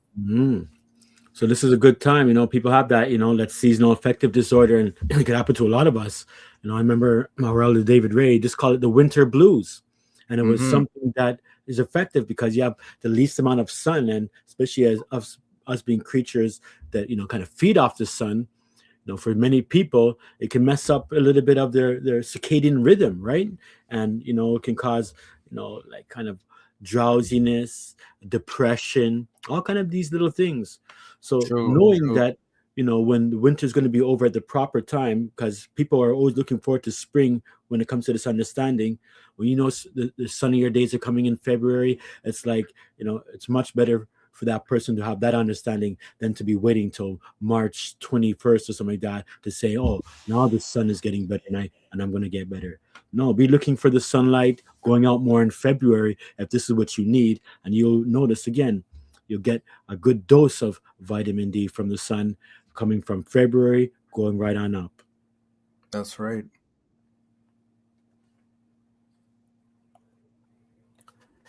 In Israel, barley is typically sown in the autumn or November after the first rains, and harvested in the spring, March or April, around Passover, maturing faster than wheat and marking the start of the grain harvest season, with variations possible depending on rainfall and specific crop types. Winter barley is sown in November, while spring barley might be sown in March. Key timing, sowing, November, after the former rain. Harvest, late March to early April, or spring, coinciding with Passover or the Feast of Unleavened Bread. Well, we know that Passover and unleavened bread is their astronomical Passover, right? Because usually that time by early and mid-April, that's where having the Feast of Pentecost, Feast of Weeks it's called, Shavuot, and that's the beginning of the wheat harvest. But everything you see here, notice it says the Israel barley is typically sown in November, right? Winter barley is sown in November. Why? November is the beginning of winter. That's right. That's right. What they say, well, spring barley might be sown in March. Again, that would be mid-spring barley, sowing it in then. But give me a good idea. November, they'll say it's autumn, but we know it's the beginning of winter. This is how the trick is. You know what I mean? They call it right up here, it's winter barley. And then down here, they consider November autumn, and it's after this former rain. And we know that the first rains are the signs of winter. You understand? That's right. That's right. When we're studying these things, it's good. I'm glad, we know a little bit. So I'm able to explain it with you. And, if I was to go and try to edit all these things, trust me, family, editing takes a lot for me. And I'd rather just explain it if there's an error rather than kind of copy and paste, because it's just very time consuming, especially when I'm trying to move through and get the information out. Corey, yes, bless up, Corey. Happy Sabbath, blah, blah. Yeah, man, keep on banging Most High's will. Bless up, Corey. Bless up, Corey. Now that we see that barley is sown in November, knowing the scriptures now and the timing of the spring barley harvest, we know that barley begins to be harvested in late February. That's right. And right after 7th day of Passover and unleavened bread at the waving of the sheaf. That's right. And again, this year, the waving of the sheaf is March 1st. Barley's going to be there. You understand? That's right. Okay, we never saw a solar winter video. Okay, let's go into some solar winter video. We got one here. It's only 3 minutes. Here we go. We have officially entered solar winter. What is that? It refers to the period when a hemisphere receives the least amount of sunlight, and it spans about 3 months. And it has nothing to do with the time change. How do we get this date? Well, we go to the winter solstice. It starts on December 21st this year. Bump ahead 45 days, and you get November 6th. So it's already started. Move ahead to the winter solstice again, and then 45 days after that is when it ends. That takes us to February 4th. It's a little confusing, but we've done the math for you. We are in it. So we're not seeing a lot of daylight hours. You're feeling that. We also have other signs of when winter's starting, which is meteorological winter. It follows the calendar. It begins on December 1st, ends on the last day of February, and it aligns with the coldest month in a seasonal cycle for consistent record keeping. Of course, we also have the winter solstice. This is relative to the Earth's position to the sun. This year, it starts on Saturday, December 21st. So there's signs of winter all around. Hello everyone. Have you heard the term solar winter being thrown around? Well, that's because we are sitting in it. So we're going to get into what the solar seasons actually are. But before we get into that, we do have to talk about the astronomical seasons because they do go hand in hand. Now, we do know that the Earth has that tilt to it, and the astronomical seasons are based off of that tilt and where the Earth is in relation to the sun. So the winter solstice is coming up the end of December, and this will be our shortest day of the year. And you can see the amount of daylight does vary where you are on planet Earth because those sun's direct rays are at the Tropic of Capricorn around this time. So solar seasons here, you can see the fluctuation as we go throughout the year. Solar spring and solar autumn, that's when we gain or lose daylight the fastest. Solar summer, when we see the most daylight, and solar winter, when we see the least. Now, I did say we are approaching the winter solstice, so you can see our rate of change is slowing down of where we gain or lose that daylight to approaching zero here, and that's because we'll start to change the other way and continue the cycle for gaining and losing daylight throughout the year. I'm meteorologist Amanda Verrier, News 9. נובמבר, 7 בבוקר, מתחילים מדבר יהודה שופטים.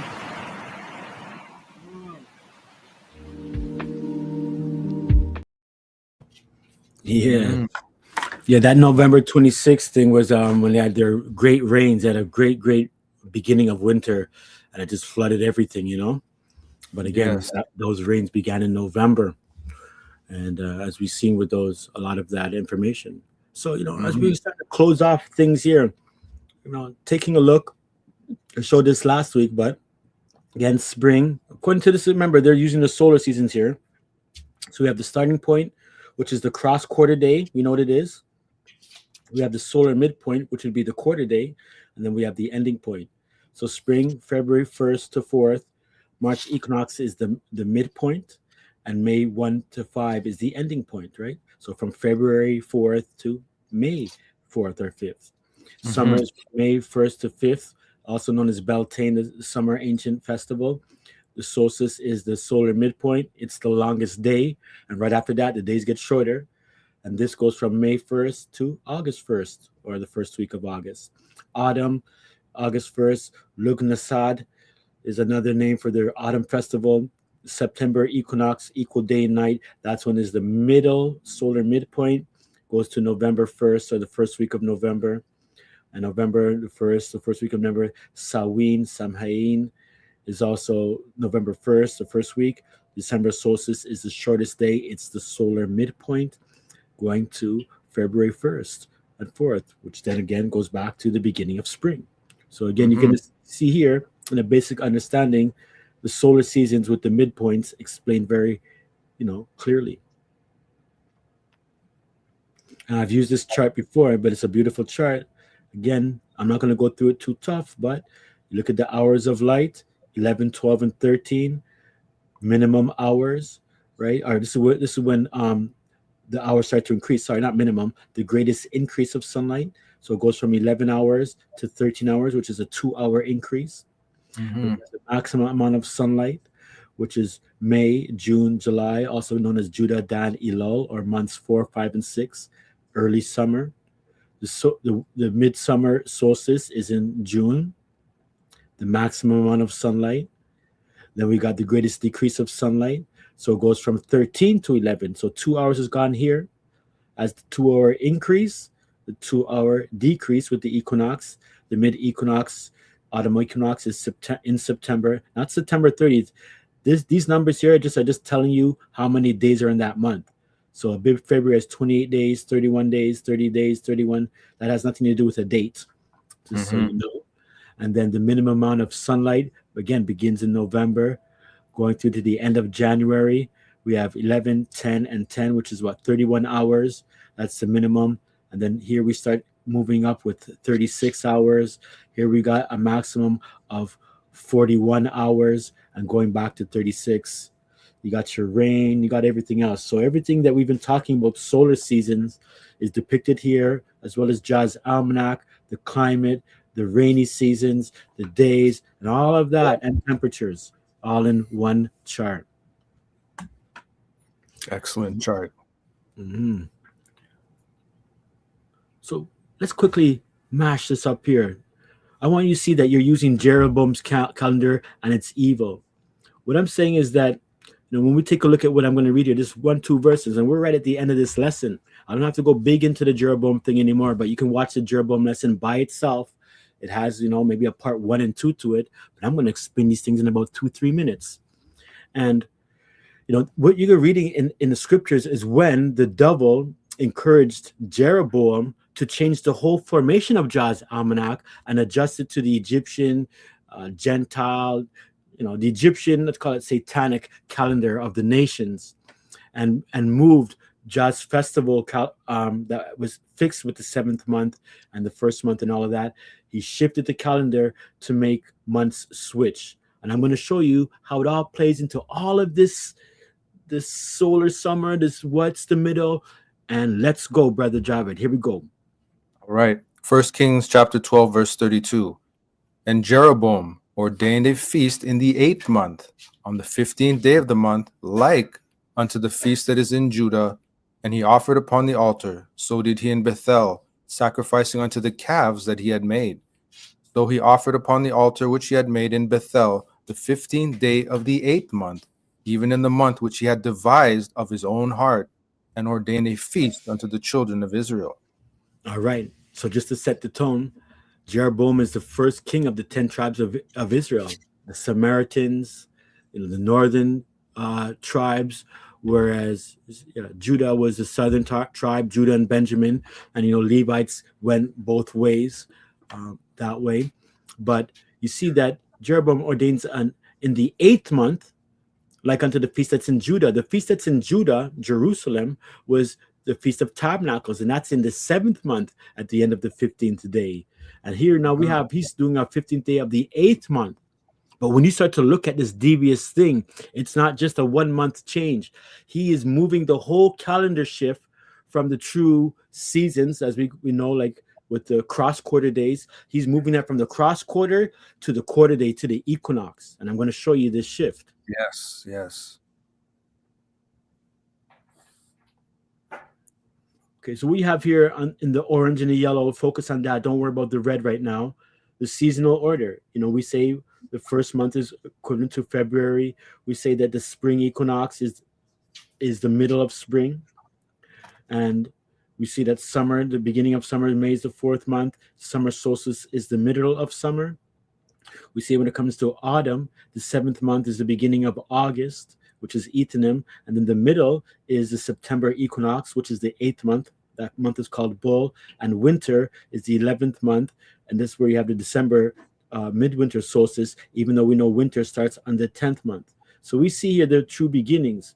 Now, when you go over here to the false calendar that most people in the world are using in connection with Jeroboam, we see if February for us is the 1st month, then obviously for the world, that's going to make February the 12th month, because they believe March is around the first month. So that means February is going to be the 12th month, right?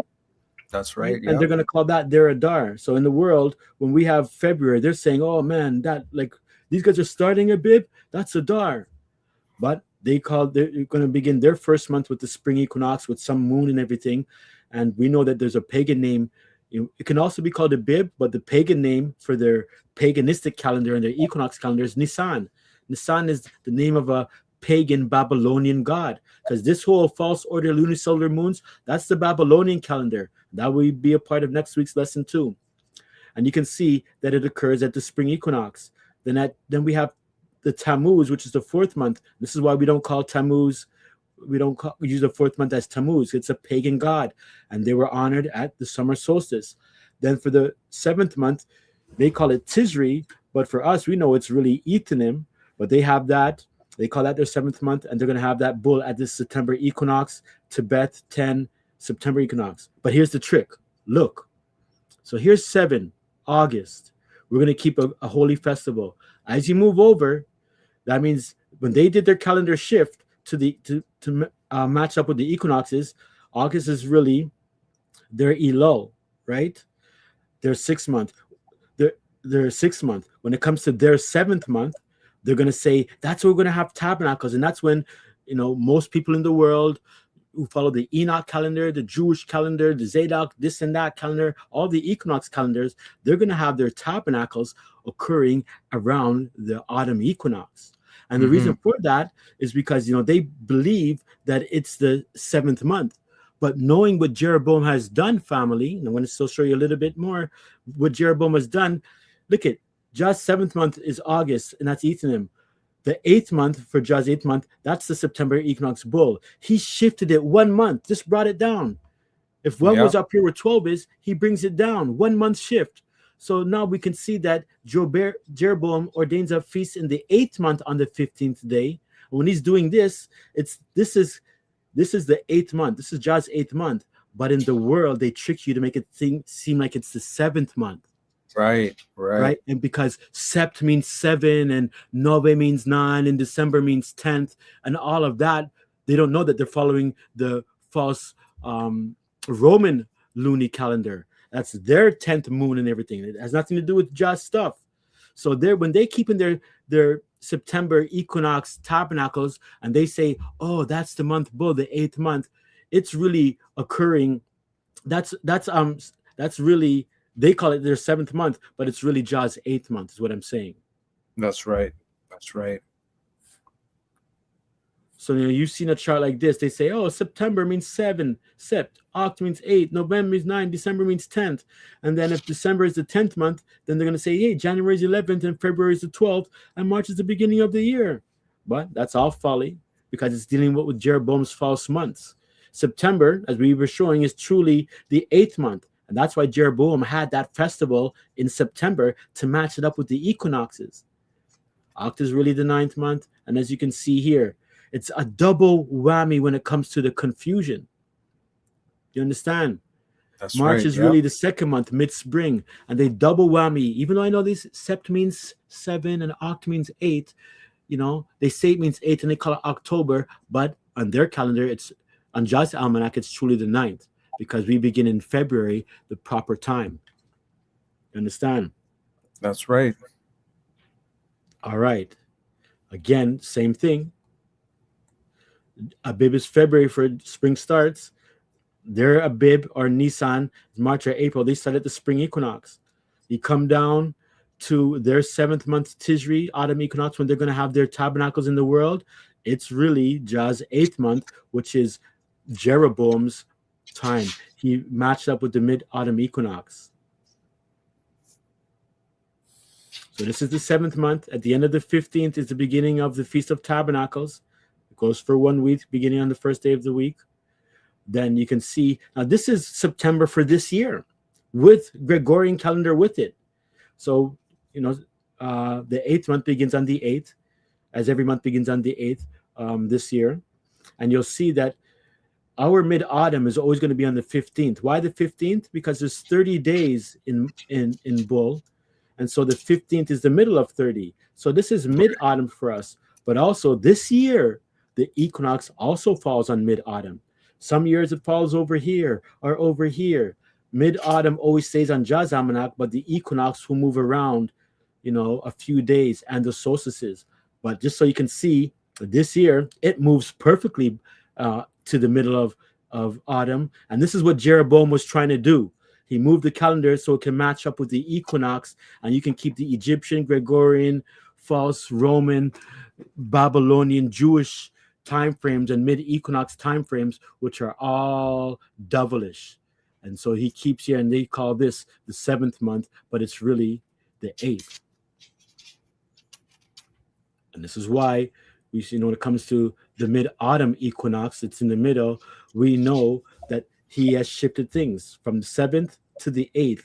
And they've made, although this is the 8th month, this is the month that Jeroboam did his false festival. But today they trick you and they say it's the 7th month, September, right?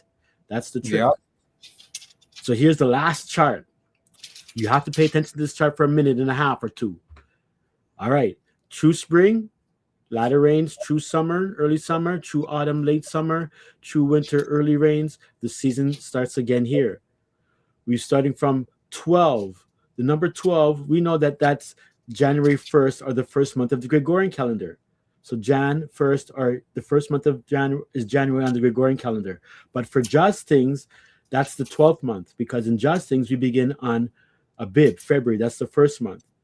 And then the second month is going to be the mid-spring area here, where you'd have the equinox. Summer starts in May. You have the mid-summer solstice. Autumn starts in Ethanim. You have the mid-autumn equinox right here. True winter starts in November, which we call Sabbath. The middle of it is December solstice. And then the end of the year, the 12th month, is January, just like we showed over here. And again, it starts again. ABIB is February, the beginning. Now with Jeroboam's, and what you're seeing on this whole chart, you're seeing like about 4 or 5 different calendars. You got the Gregorian calendar. On our almanac, the Gregorian calendar is the 12th month. On the astronomical calendar, because this bottom part is the astronomical and meteorological calendars. So January, the first month of January, is the astronomical calendar's 11th month. And as I said before, they consider February the last month, the 12th month, even though it's the first month, but because they're doing deceptiveness, they call it the 12th month. And that means March 1st, as you know, is meteorological spring, and the spring equinox happens around the 20th. So this is when they have their spring. But notice, again, the beginning of their season matches up with the middle of Jah's seasons. Yes. So they go 1, 2, 3, and then when we already start summer, they consider May a winter spring month, but we know May is a summer month. That's right. And when they're doing the rains, and so that means they're going to begin their summer at the solstice, and they're going to say it's June, July, and August, and consider August a summer month when August is an autumn month, the beginning of autumn, with the summer solstice here being the middle. And then you have the autumn equinox being the middle as well, September, right? Which is the 8th month, when they're going to keep their false tabernacles. The autumn equinox is on the 22nd of September. Again, it's mid-autumn. Then they're going to consider November as a month of autumn, when November is really the beginning of winter. We're seeing, according to the solar seasons and Jah's seasons. Remember, greatest increase, maximum, greatest decrease. These are solar, spring, summer, autumn, and winter. Also, it's Jah's true seasons. And they're going to have the 11th month Tibet, which is December. That's going to be this is for us, is the midwinter month, but they're going to consider it December as the 10th month. And that's when they're going to begin their winter at the solstice, or meteorological winter will begin December 1st. And they're going to consider December, January, and February as these winter months, when, as we said, ABIB February, although it's the 6-month winter season, it's the beginning of the spring season. So this chart is another champion chart. You got the Gregorian calendar, January, that's their first. You got the meteorological seasons that we just learned about, March 1st, June 1st, September 1st, December 1st. You got the astronomical seasons, the equinoxes, summer equinox, spring equinox, summer solstice, autumn equinox, winter solstice. And you got Jah's almanac as well, having the true latter rain seasons, and then you also have the true solar seasons, solar spring, solar summer, solar autumn. Everything that we just went through over the last 3 lessons are summed up in this chart perfectly, including Jeroboam's shift. And I wanted you to use I use this chart here so you can see again the shift, right? Just remember what he did. It said that he ordained a feast in the 8th month on the 15th day. He shifted the calendar. That's right. And it's like the one that's in Judah. And this is, again, you see it here, the 8th month, but this is when they say it's their 7th month. All this is, being corrected. They say it's the 8th month, but they say it's their 7th month. Again, the autumn equinox matches up with mid-autumn because that's what Jeroboam was doing. And notice it says the 15th. So he was doing the festival from the mid-autumn, time of Jah's mid-autumn, but it's matching up with the equinox, and it's a false feast. And now you can see it here completely. Here's the shift. Boom. Right here. Right here. That's the shift. As always, all praise, glory, and honor to Jah, our Father, our Abba, and his only begotten Son, Jehoshua, the Messiah, the Nazarite that died for our sins, that we may have eternal life. Keep your faith in him.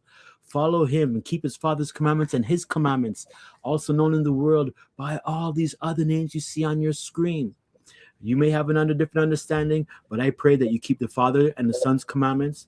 And I hope you've gotten some good information so far. And this is only part 2B. So we've got 2 more parts, part 3 and 4, coming up this Wednesday. Tune in at 7:30 for part 3. And then Just Spare Our Lives next 4. We bring it all into a wrap as we have the last Sabbath of the year. And we're going to be dipping into the beginning of the year, spring, ABIB, the new month, and sounding the shofar and all of that. And I'm very grateful and thankful for the brothers and sisters who listen to this. Brother Javid, always, on tune with things, knowing these things. And the brothers and sisters of Zion, bless up. And to all others, you know who you are. Love you, same way. Watch the other things in this description below, the other parts. Get your free calendar download before the year starts, the free PDF, and also purchase your calendar and your clock. You can get a scriptural clock. I don't know if you know about the scriptural clock, but the scriptural clock is beautiful, man. Here it is. This is the scriptural clock. Look at that. Nice. 6 is at the top. You understand? 6 is at the top, 12 is at the bottom. We're a few minutes after 6 now. I always set my clock about 5 minutes or so ahead. And here we are. A clock for the first watch, second watch, third watch, fourth watch. 3 hours each. Oops, this way. 3 hours each. Evening begins down here in morning. And then midday and midnight is up top. Mm-hmm. Excellent. Get your clock at the education shop. Mm-hmm. Yeah, praise John. Praise Thank you John. again, everyone. They also coincide. Brother John Dunn, bless up, Brother John Dunn. Shabbat shalom to you. With Easter from the time to follow the Jeroboam calendar. That's right, brother. That's right. And that's why they're Easter. Oh, you really good. The Easter and the Passover that's beside the Easter, you're exactly right with the Jeroboam talk, Brother John Dunn. That's exactly right. That's a part of this mix because they always attach Easter also with the equinox. Excellent, excellent point. Good point. That's right. During the we call that the Aprilis Passover, the foolish Passover. That April Fool's thing might go a little bit farther than you think, Yes, Brother Johnny. Thank you for tuning in always, Brother John, Sister Janessa. Yeah, man. Yeah. Things is great, And so all the brothers and sisters, make sure, you prepare for next week. Come by for the evening for the jam session. And if you want to come by earlier and watch the lesson from upstairs in the living room or whatever, you can do that as well. But hopefully you see the brothers and sisters. If the weather, helps you out, of course, if it's too much, then, we'll see.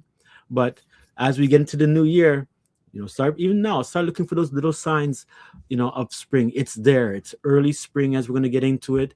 It's not full-blown spring. Yes, Brother John. Have a blessed week too. Yes, bless up, Johnny. I got this shirt from my daughter for Purim. Pretty nice, eh? Nice. It's a button up all the way to the bottom. I like button ups, you see. Yeah, thanks, Sarah. Yes, Sister Carice, give thanks for a wonderful lesson. Praise the Most High. John and Sandra will have a great week. Yes, to you too. All the brothers and sisters of Zion, Mama Greg, Auntie Emma, Greg, Andrea, Johnny, Sky, Faya, Zariah, Carice, Janessa, Monroe family, Brother John Dunn, Corey. And I don't know, Brother John, I hope you got to see my talk. I don't know how long you were in the lesson for, but, I talked a little bit about the football. You want to go a little bit earlier on how the football is usually always on the beginning of Jah's almanac, like to the T. And also when it comes to spring training, how they always begin spring training in February. Why is that? Because it's truly spring. Mm-hmm. All right. So one love to all. See you, Jah will, this Wednesday evening, 7:30, as we continue on a more blessed topic of the calendar, Jah's almanac. That's right.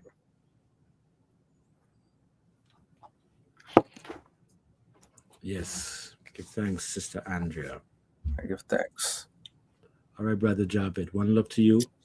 All right. Bless up to you, Brother Sean, all the brothers and sisters. And have a good week. I hope that you're strengthened with this knowledge.